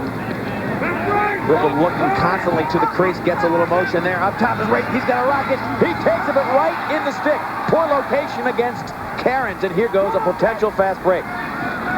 Mitchell still on the field, and he brings it down. This is where Kramer helps. Mitchell rockets one, and Shorty got a piece of it. Tierney on the sideline, not happy with that shot. No backup. Mitchell showing some skill that we really didn't think he had. He really is not a goal scorer, but that was a fine move. Coach Tierney not happy. They want to possess the ball. Cairns with a big save right there. Well, it was you've got to take a solid shot to score on him. He's not flamboyant, he's not flashy, but he makes the ones he has to. And the problem with that shot, Quint, was they put it right in his stick. It was stick side, belt high. He didn't have to move at all. Poor location. Bill Gardner now, the senior leader, co-captain, number 42, brings it out to the side, and this is Hahn, the finisher. He'll initiate on this side against Luckenheimer. Just for a moment, though, as Hannah picks it up over to Zeller. Zeller's the good-looking, strong young kid, number 10. Hockstead comes in, the big check from the crease, and they're in the crease. It'll be a free clear opportunity for the Princeton Tigers. Here they go. Butters looking to the middle. Cairns comes up, can't get downward, but they still collect the ball. Luckenheimer. And Buttles comes over to help his own cause, getting it into the offensive zone. 10 seconds from when you get it across midfield to get it in the offense. Buttles might get it up front. He does. Massey, backdoor, Eichelberger. They'll take some time with this. They know that the clock is on their side. If they really take time on their possessions, they'll make it very tough for Maryland to have a big impact. And that is one thing that this Princeton offense knows how to do, and that is possess the ball, work it around the perimeter, force the defense to come out, and then capitalize. Eichelberger gets doubled, and that's some of the aggression that Dickie Dell talked about. When they called him up top, I think they got him in the face mask. Yep, that's the call. So Dickie Dell is getting the hustle, he's getting the double teams, but this is the byproduct sometimes that you don't want. And you can't argue that call. Got him clearly in the face mask. Both coaches on the sideline. Coach Adele stressing, play with heart this half. Play with some enthusiasm. Let's make some plays. And let it go. There's nothing to lose. You're down by 7. Let's put this thing on the field and not go out thinking we didn't give it our best. Maryland now facing a Princeton EMO squad, extra man squad, that has scored 1 goal in 1 opportunity. It was a layup goal earlier. Eichelberger took the feed from Ozier behind. Eichelberger now gets it back to Hess. Far side is Massey, and that's Lawrence Smith up to Hubbard. Hubbard's got the great right hand. Look how quickly they move it around. This offensive team moves it as well as anybody in Division I lacrosse. So tough to catch up with that rotation. And just like that on the backside, another penalty. They're going to get LaChapelle after the goal, the far side by Hess. Quint, they move the ball so crisply, it's impossible to rotate fast enough. It's like a shooting gallery. Hubbard to Hess. Hess does not shoot much. When he does, he scores. He's got a quick release. Here it is. Smith to Hubbard, down low to Hess. The defense rotates. LaChapelle doesn't get there, and then draws the unsportsmanlike penalty. Ozier, Smith, Hubbard. Tremendous ball movement. Look at the accuracy of those passes. I mean, the ball is right up at the sticks. No time is wasted trying to catch an errant feed. It's just bing, bing, bing. Terrific precision. 2 goals for Hess. And 2 extra man goals. 2 2 for 2 for the Princeton Tigers. They'll have another shot at it right here off of the LaChapelle hit. That also takes LaChapelle out of your man-down unit. And coming in for him is Jason Carrier, number 48. They start that 2-3-1 again with Hess behind. Massey's far side, and that's Smith to Hubbard. The exact same rotation that started the last extra man play. Let's see if they throw a new wrinkle into this one. Up top, trying to get it to Hubbard. He bounces it down to Massey. Smith on the far side's wide open. Ozier back to Hess. This is Eichelberger, and you're getting a little bit of a rotation up top as Smith comes to the crease. Good job by Maryland so far. Hubbard takes a rocket, and Keenan read it beautifully. Good look by Shorty. Braden's in trouble. Now this is Miller, the speedster, number 19, who puts it back inside. Good move by him. Lamey off to the side to Carrier. Trouble for Whipple. He's double teamed. He's getting hit from behind. He comes out of it somehow. Up front, back inside. Hahn can't finish. Unbelievable. Cairns just picked his pocket. Cairns has done a terrific job on the shots from in close this afternoon. He holds his ground. He's a big target, and he managed to get some part of his body on that. Whipple sliced through the double team. Reese to Hahn, but a serious save by Pat Cairns. He has looked sensational. Timeout called by Princeton to maintain the possession. They lead by 8 goals. They'll have the ball when we come back to the third quarter from College Park.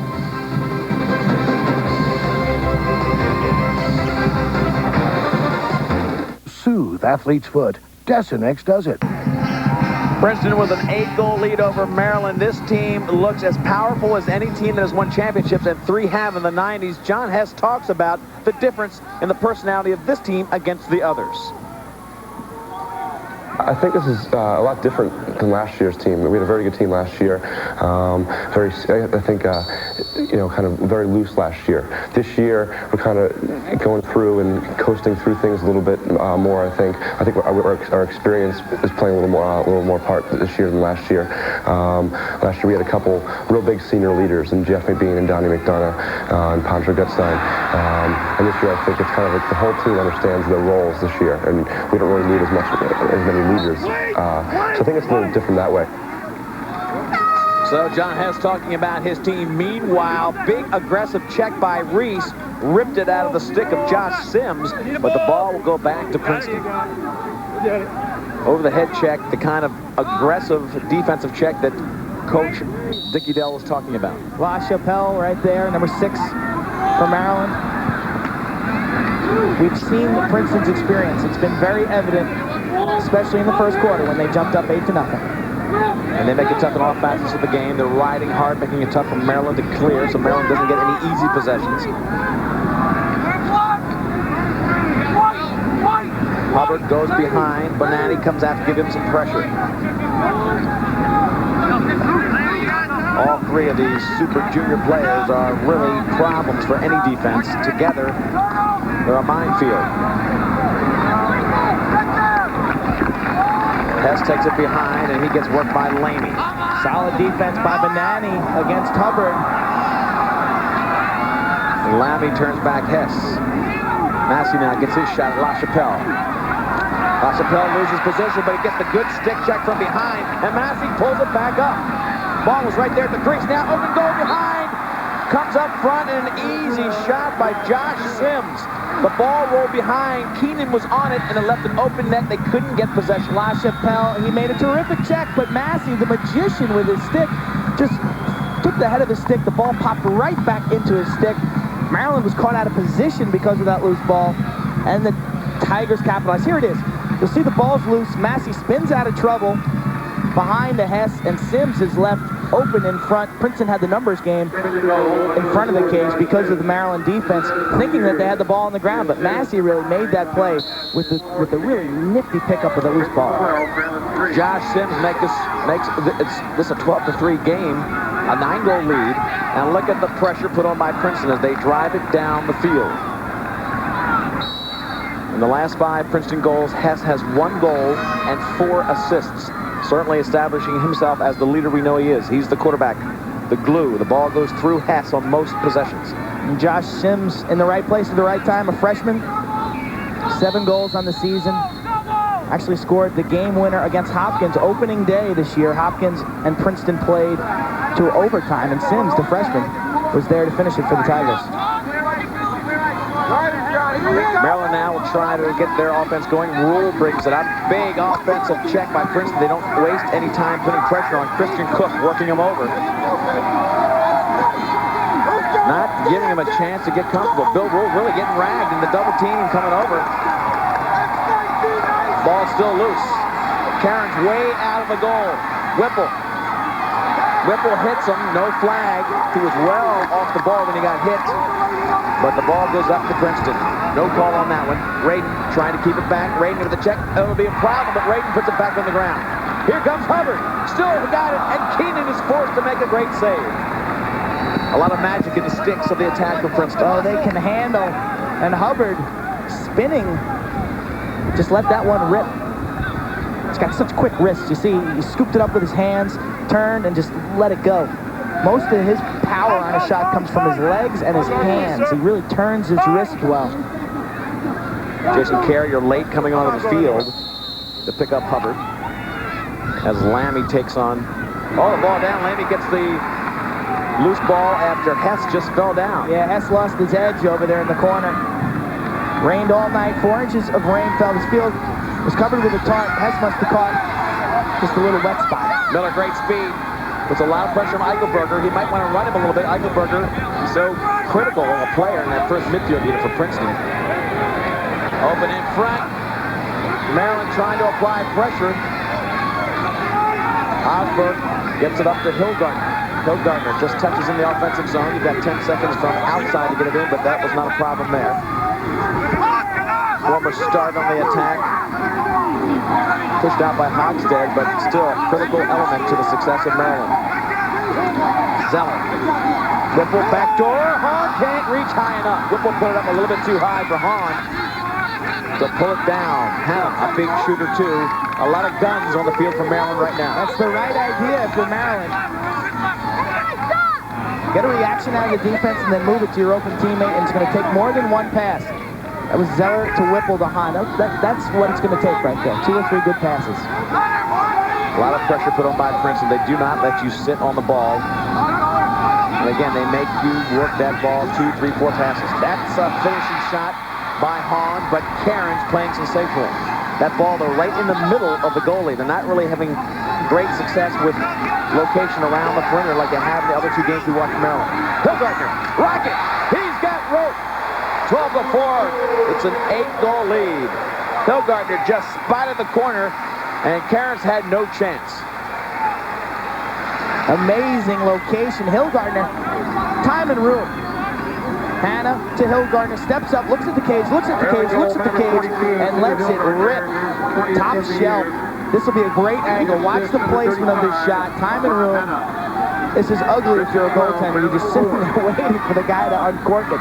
And Hillgardner pings the opposite corner. Stopped the 3-0 Princeton run. 8-goal lead for Princeton with 6:20 left in the 3rd quarter.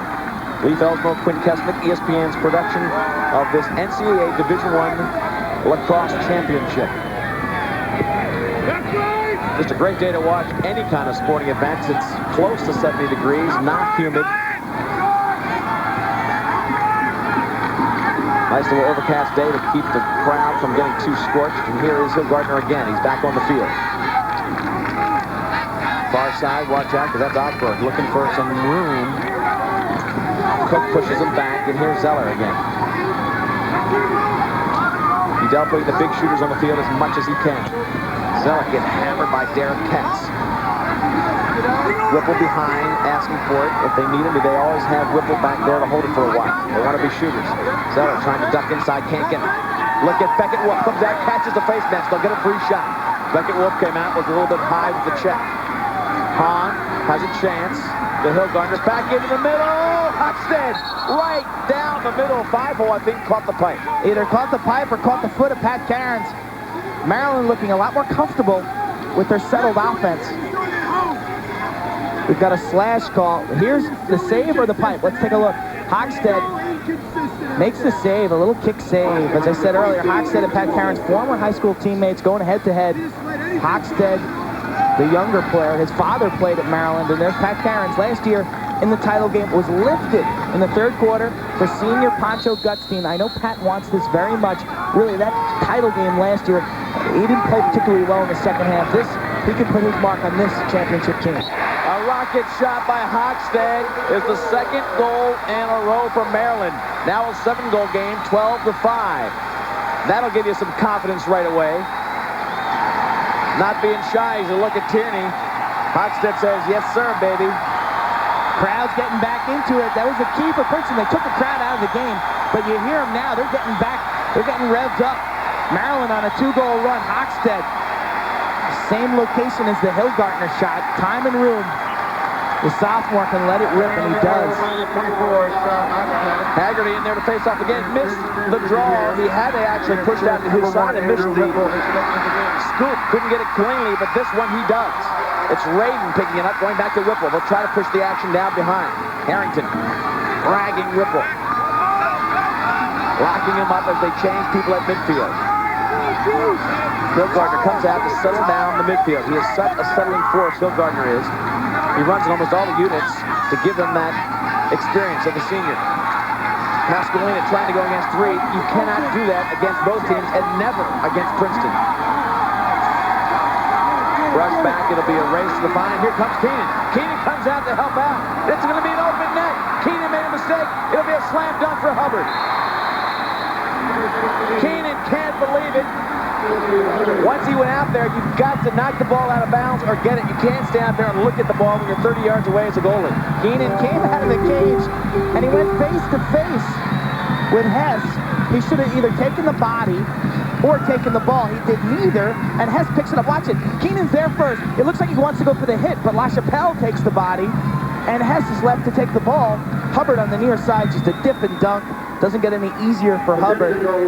Keenan got to be upset. 13-5 to score, 8-goal lead, and that was a gimme. They just had some momentum building for themselves, and a mistake by the young guy Keenan. Here's Hochstead, who's anxious to get another shot off.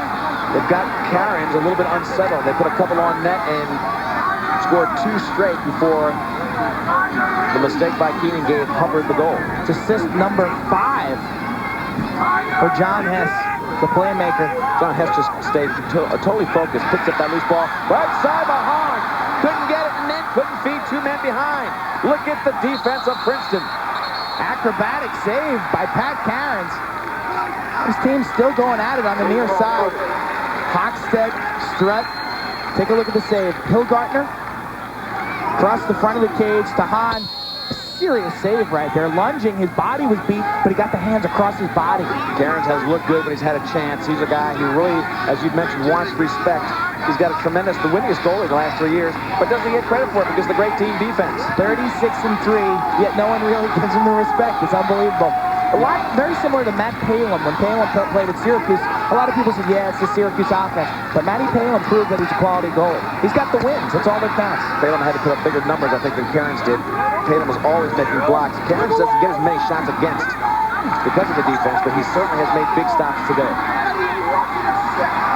Look at the defense of Princeton, and Maryland answering back with 2 guys on the ball.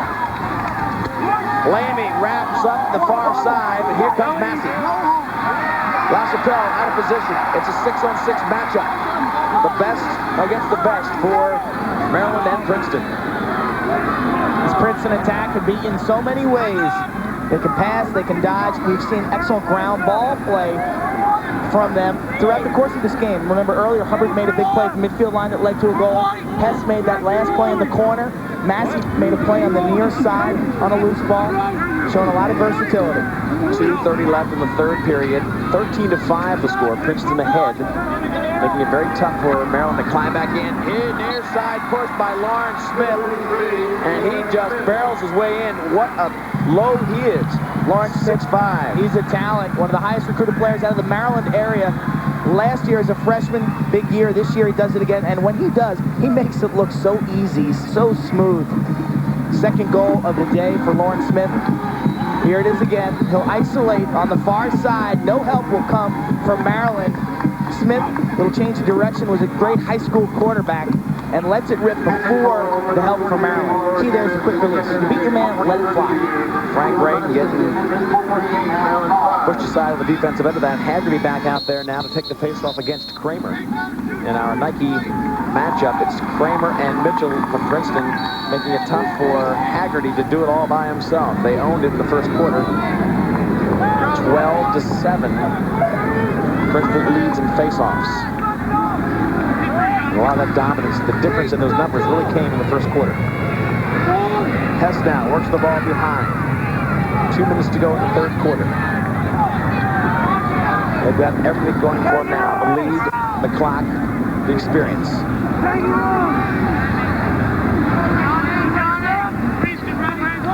Now the shock to the crowd at this moment. Josh Sims comes in. He beats Keenan.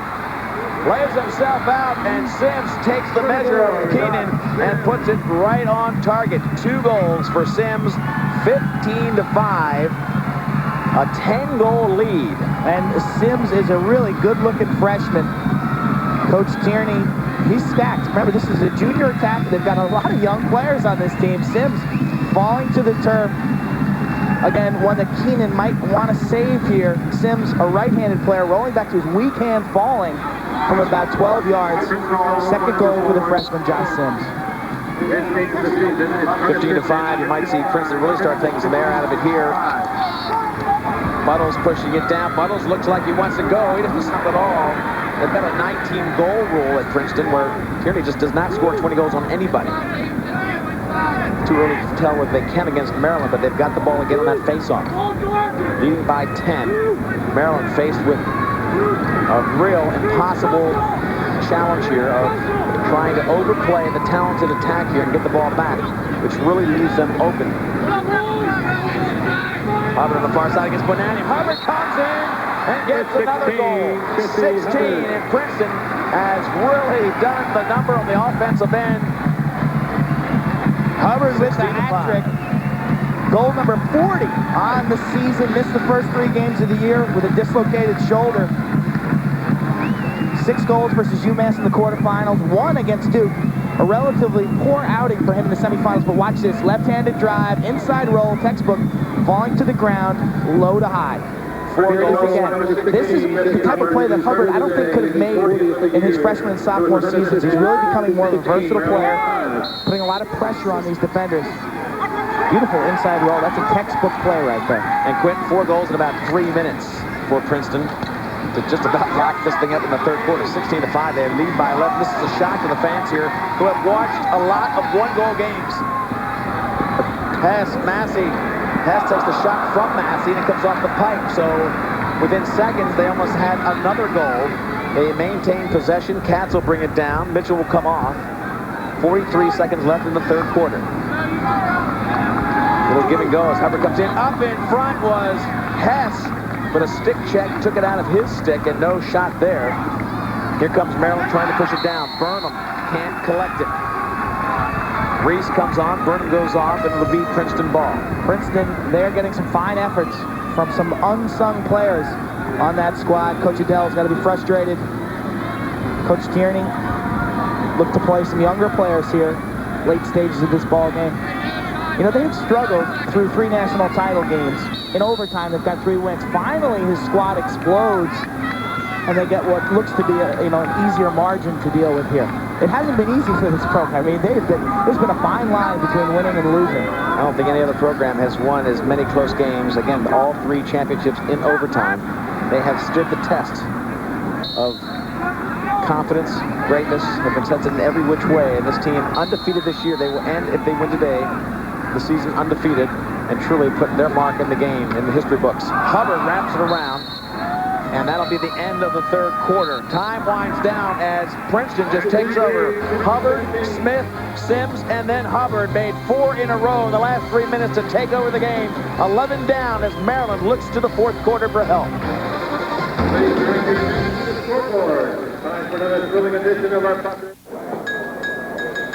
I want my baby back, baby back, baby back, baby back, baby back, baby back, baby back. I want my baby back, Chili, baby back rib. I want my baby Chili, baby back rib. I want my baby back. Chili, baby back rib. I want my baby. Chili, baby back rib. I got my baby back. 25 years of action, 25 years of champions. All the best moments are here on Silver Celebration, the perfect video for every college lacrosse fan. Silver Celebration captures all the greatest memories from the first 25 years of the NCAA Division I Lacrosse Championship. Just $19.99 plus shipping and handling. Call 913-339-1906 for your copy of Silver Celebration.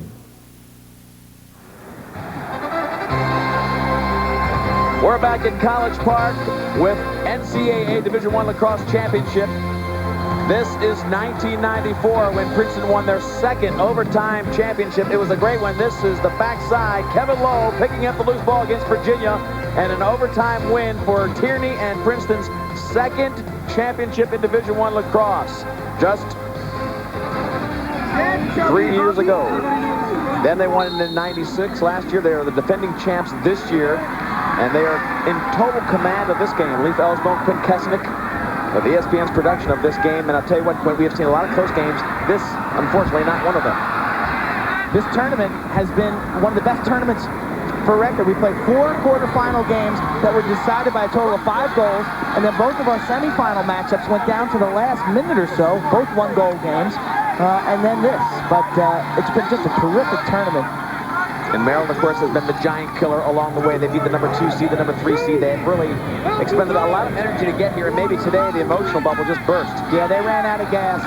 Much like in '95 after they beat Hopkins in the semifinal, they ran out of gas against Syracuse. Hubbard with the rocket, with the defense of LaChapelle just takes that shot. New goalie in there, Kevin Healy. Healy pulls down that ball. Number 25 takes the place of Keenan. Healy, another freshman. Look at Hess picking it right out of the air for LaChapelle. Watch out. Massey couldn't pick it up, or else that would have been a lot of pressure on Healy. Backdoor. Healy makes a big block against Hubbard. Good size, Healy is. 6'1", 170. He's from Manhasset, which is on Long Island, the North Shore. A great program, Manhasset High School. And Healy's a freshman. Keenan, the redshirt freshman. Take a look at the numbers. Third quarter stats. Princeton controlling the shots, almost a 2-to-1 advantage. Saves are even, and the face-off domination, 15-8. Here's Healy stuffing Hubbard on the inside. Watch the hands right there. Real quick hands. Good-looking athlete in the nets. He's made 2 nice saves already in the first minute and a half of the fourth quarter. That's where we are. Fourth quarter with Princeton dominating. They're 16-5 on top of the Maryland Terrapins, the unseeded team, the Giant Killers, who went through the number 2 seed and the number 3 seed to get here. They beat Syracuse. They beat Virginia with ball control and great offense, keeping the pressure off of their defense and their young goalie. Today, Princeton just didn't give them that tempo of the ball game, and then Maryland was forced to play catch-up, and that really doesn't fit the profile of this Maryland Terrapin squad. Jason Ozier working the far side against Sharkey, goes backdoor, Eichelberger, and look at this kid in the net. Healy with another big save. Outlet pass, not sharp. He hasn't had very many minutes with this team, but he has looked strong standing up to that pressure. The book on Healy is you got to shoot low. Coach Tierney yelling at Eichelberger, down, down, down, meaning, hey, shoot low on this kid. Healy, though, as Eichelberger shot, really gave him a low look, held his stick low in the nets, kind of baiting Eichelberger to shoot high. As he did, Healy moved his stick up to make that save. Healy, also, with a big effort here, can really solidify a starting spot for next season. No pressure on the kid. He's a right-hander. Keenan's a left-hander also. That could be playing with some of these Princeton shooters. They're used to looking at a lefty, and here's Healy, a tall righty. Grooms now takes the ball behind, working against the defense of Maryland. Osberg goes far side, and again, Healy blocks it. 3 or 4 big saves with only about 2 minutes into this, 3 minutes now into the fourth quarter. Healy has looked sharp. Grooms is a good player for Princeton. He'll get more action next year. He's really coming into his own. Number 23 for Princeton made that tremendous pass across the face of the cage. But Healy, not only did he make that stop, he caught him. his hand-eye coordination, he's real sharp right now. He's looked very comfortable, but the clears have not been. He hasn't had a lot of time with his first unit, and the clears, he hasn't been successful in any of the clears. The ball's right back in his face. That one, they're calling a shot, giving back to Princeton. It really didn't look like one, but they'll get the ball back. Hess controls behind against LaChapelle. LaChapelle wants to go with a takeaway check. Massey now.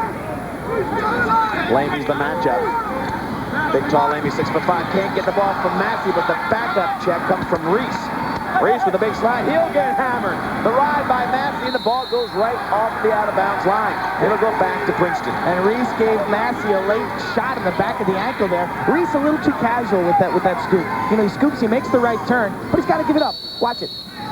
Good sliding defense by Reese right there. He makes the play. And watch the loose ball. He'll scoop that. He's a little too casual with it. And then he gives one Massey. Gives him a little slot to the back of the legs so that ball rolled out of bounds. Princeton wheeling up front, takes the hard shot there at the feet of Healy. Healy has looked pretty tough in the nets. Ball being pushed out by Hubbard. It'll go to Maryland. 11 minutes left in the game, 11-goal lead for Princeton. Healy, the new goal in the fourth quarter, a bright spot so far, but the ball has been there every minute of the 4 minutes. Now, they haven't been able to clear the ball, but you got to give Healy some credit. Really no pressure on him right now, but he's enjoying the moment, making some plays. Let's see if they can get the clear as we look at Keenan on the sideline. Now they'll try to get the ball up to the offensive end. Haven't been successful doing that yet, although Healy's made some great stops. Easy clear now to Hillgardner. Maryland will try to get something untracked. Hillgardner working in the offense up front, LaPointe. Down low to the finisher, Hahn. Couldn't beat Cairns. And here goes Strutt. Crowd quiet. He's got some numbers. 4-on-3. Comes down in close. Massey. And he finally beats Healy. What a sweet move for Massey. Cut right across the crease. A penalty on the play. And not only do they get a goal, making it 17-5, but they're going to put more pressure on Maryland. It's a slash call. That play starts with a nice save by Cairns. Ben Strutt brings it down. We've seen him on the fast break. He's dangerous in transition.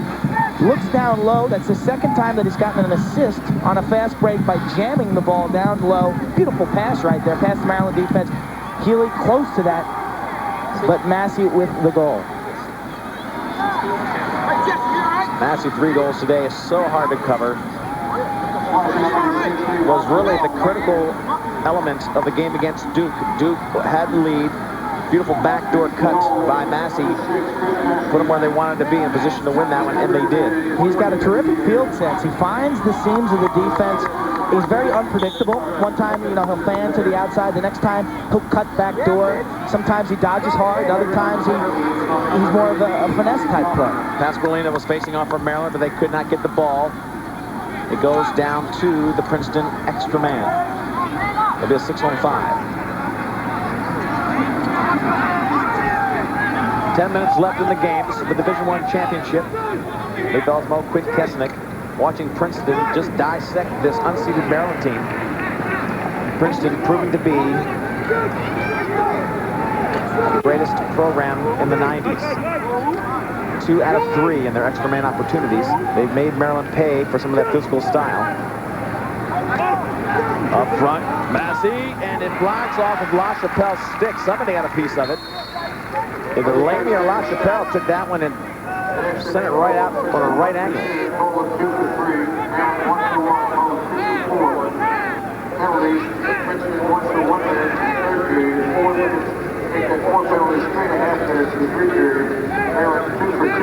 So now a substitution as Reese comes out. The more you look at this game, the more credit you have to give to that Duke squad, who had this Princeton team on the ropes. They had them 9-7, and really could have made it 10-7. Backdoor shot by Hess, making it look easy. They move the ball around, just bring it back to the far side. Hess parked on the pipe, and Healy gets beaten for 2 in a row after making about 4 sensational stops. Healy starting the fourth quarter, and it's an 18-5 score. Watch the backside feed by Hubbard. Can be in so many different ways. Hess parked on the backside, much like hockey. He'll just sneak up to the side of the cage there. And Hubbard splits the defense. That's 3. 3 goals for John Hess. 5 assists. He's had a spectacular day. He's really been in on almost half of the Princeton goals. Mitchell in there to face off, this time against Pasqualina. Princeton did a great job getting the advantage on the face-offs early, and that helped them get that early lead. They commanded the face-offs, I think, at the first 7 without any loss. And here is Whipple looking up front. Pasqualina redirects it past Karen. And Pasqualina just almost batted that one in for the 6th goal for the Terrapins. 9 minutes left. They're back to within 12. Mathematically, almost impossible for them to win this one, but here, this is a nice play. This is a garbage goal, but it's a nice play by Pasqualina. You see this ball, Whipple just kind of blindly puts it behind his head. Pasqualina one-touches that. Nice play. Good hand-eye coordination there, zinging it past Pat Cairns, who almost made that save. 10th goal of the season for Pasqualina, who now will set to take the next face-off. There have been 2 games in championship play since the format started in 1971 with 20 goals or more. Syracuse in 90. And then it was way back to 1975. It was the Maryland team scoring 20 goals against Navy.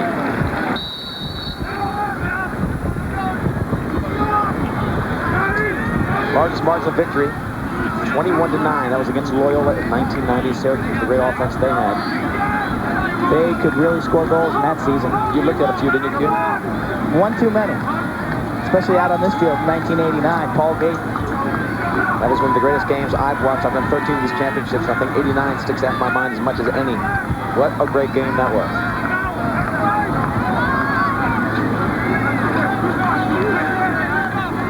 Maryland now forced to really wait to get a good shot, but they need so many goals, they've got to push it to the net. Whipple looking off ball.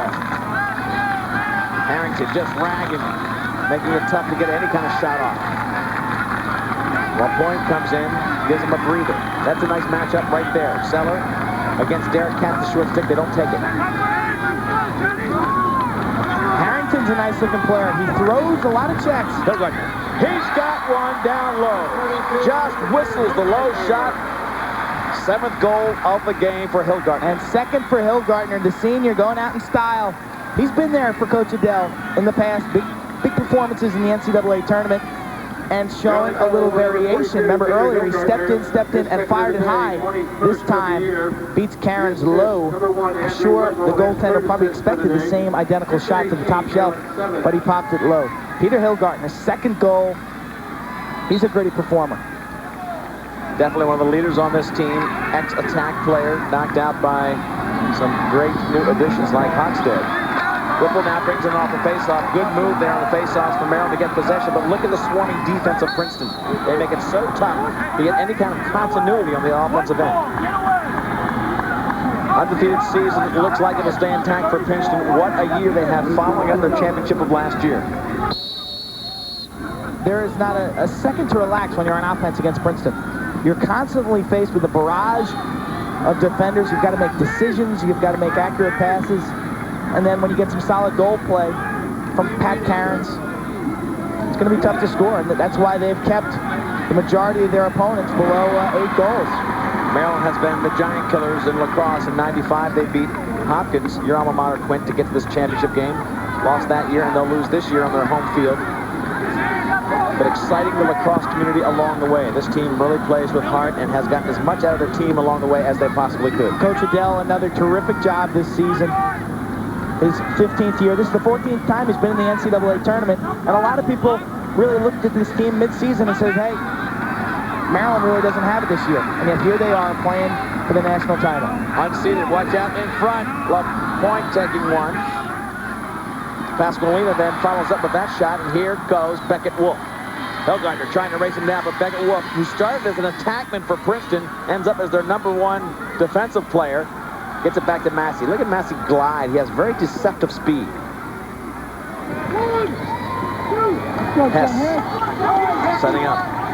All 3 of these All-American attackmen come back next year, folks. This team will be tough to beat next year, Quint. They will be extremely tough to beat. They reload A lot of crosshairs will be focused on the Princeton Tigers. Hess up top. This is Massey. Back to Hess. Looking to fire it on Healy. They get it back to Hubbard. In close. And Sims puts one on the knee of Healy. Nice block. Reese just sends it down. There will be a fighting for possession. And Princeton, of course, comes out with a great one. Nice play by Lunkenheimer. 5:30 left. 18-7. Princeton with the lead in the fourth quarter. Bell's got a chance.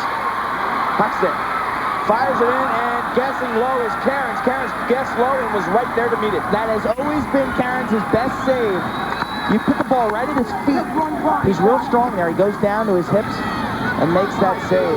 Key play in the semifinal game was a save against Ed Fay on the same type of shot. That turned the game around, no question about it. And Princeton went on to get into this game and totally dominate in this championship. 18-7, and Princeton makes it impossible for Maryland to maintain any kind of composure down there. 4:56 left in the game. Loose ball push against Maryland, and here comes Princeton with 4:40 left. Pat Cairns coming out of the ball game right now. He'll get a big applause from the fans. DeBello. And they bring it down and go ahead and dip the nets on Healy again, really making it a lopsided score, 19-7. Look at Tierney. He's calling for some numbers. Hubbard's got 4 to pad his NCAA stats. Well, we got some new people coming on. A new attack. That's a serious shot, though. It's a one-touch as he's jumping with a guy in his face. A lot of pressure as the whole new attack comes in. The All-American attack goes out.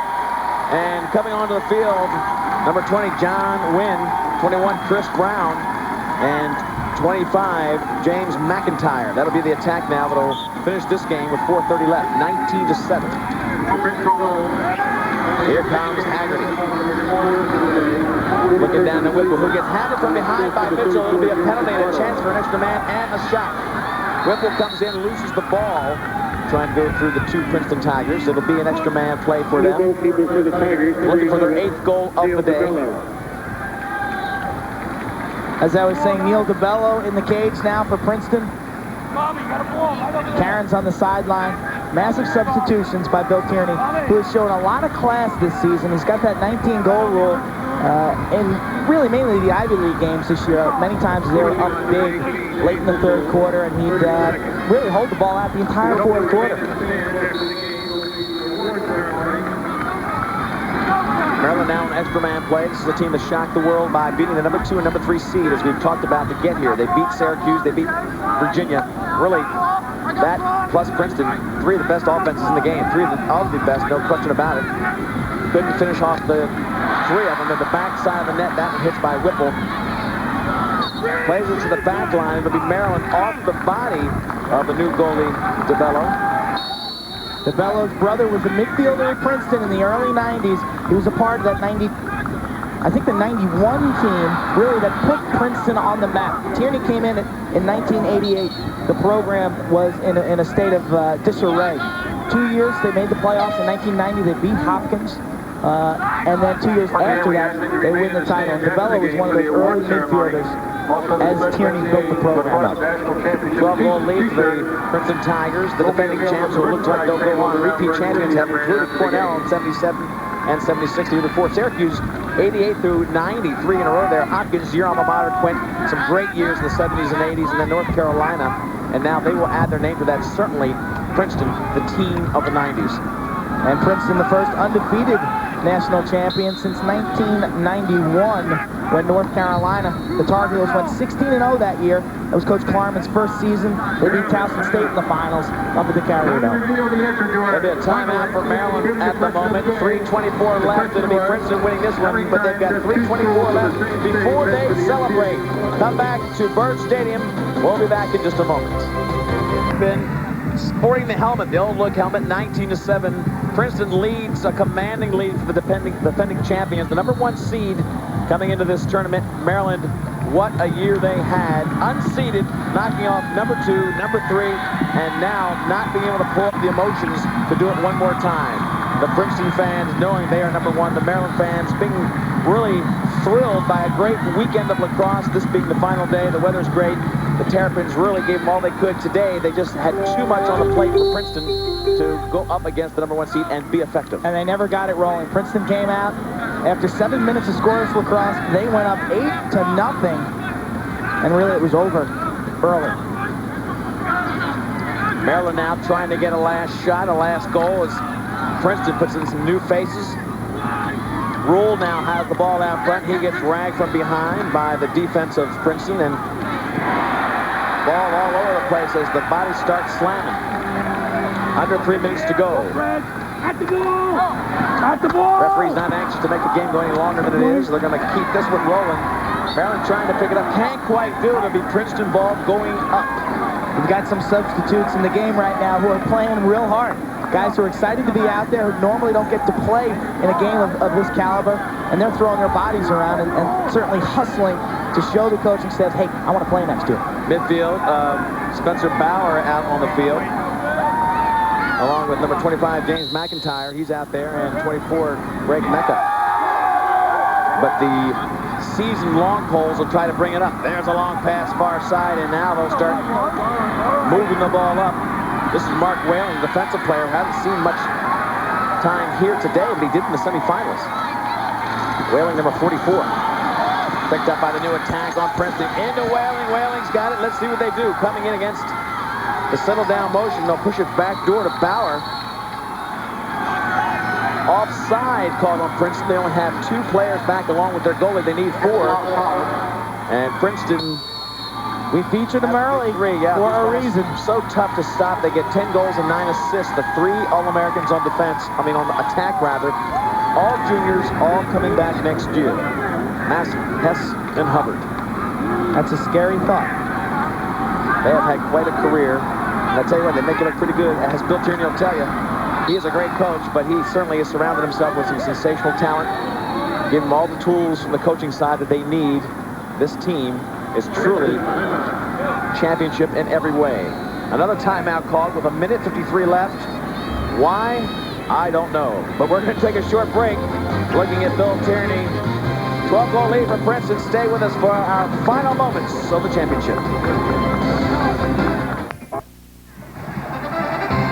We're back to College Park with the Division I Lacrosse Championships. The team of the 90s is here in total command. The Princeton Tigers lead 19-7. Leif Elsmo, Quinn Kesnick, and a great crowd. All the records have been set here at Byrd Stadium, and today has been sensational as far as watching 2 of the best in college lacrosse. 1.5 minutes left as Maryland works it around trying to get a shot. And in the goal is yet another goalie, number 3, Corey Popham. Corey Popham, sophomore out of the Gilman School, one of the top goalies 2 years ago in the high school ranks in Maryland. Princeton get a chance to get some experience for these guys, get some championship legs as they move toward their 4th championship in the 90s. They never had a championship before Tierney got there. In his 4th year, 92, he locked in the first one.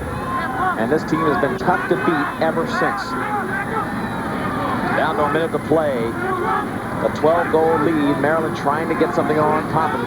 Their record in the 90s will improve to 92-14. Just an unbelievable number. Bill Rule tries to go to the backside, trying to get Marcus LaChapelle. 3 LaChapelles playing for this Maryland team. And the Princeton side on their feet, ready to celebrate with Bill Tierney. 45 left. Popham tries to get it, can't do it. LaPointe comes out, looks backside. They want to put some pressure on him. Wheeling on the near side is Salario. LaPointe gets hammered, ball goes out of bounds. Down to 30 seconds in the game. Clock ticking down, and Quint, you really got to think to all the categories that make champions champions, and Princeton just doesn't show you any weaknesses. Now, they don't make mistakes, so you're going to have to play a near-perfect game to beat them. You're going to have to play an inspired game. You're going to have to shoot the ball well, handle it well, get some great goaltending, and certainly for Maryland today, they didn't have that equation. Princeton now down will go to the goal. They'll just try to work the ball in the offensive end of the field with some of these young, fresh faces. Chris Brown working behind against the great LaChapelle, Dave LaChapelle, a candidate for Defenseman of the Year, and Dickie Dellis had a bunch. Burles in 93. He had a big one in 95. Dan Radebaugh in 95. And then he has a potential one right here in 97. Time winding down, and that'll do it. The team of the 90s, the Princeton Tigers, win yet another championship. Tierney and the Tigers lock themselves in the history books of lacrosse, dominating. They started in 1992. It was Andy Moe winning, and they win that overtime game. And then it was 94. Kevin Lowe taking that scorcher in overtime to beat Virginia. Tierney couldn't believe it, but then 96, it was Hubbard to rocket Virginia again. And then 96 was followed up by this year. The Tigers win it all. Kenny Mayne here in the ESPN Baseball studio.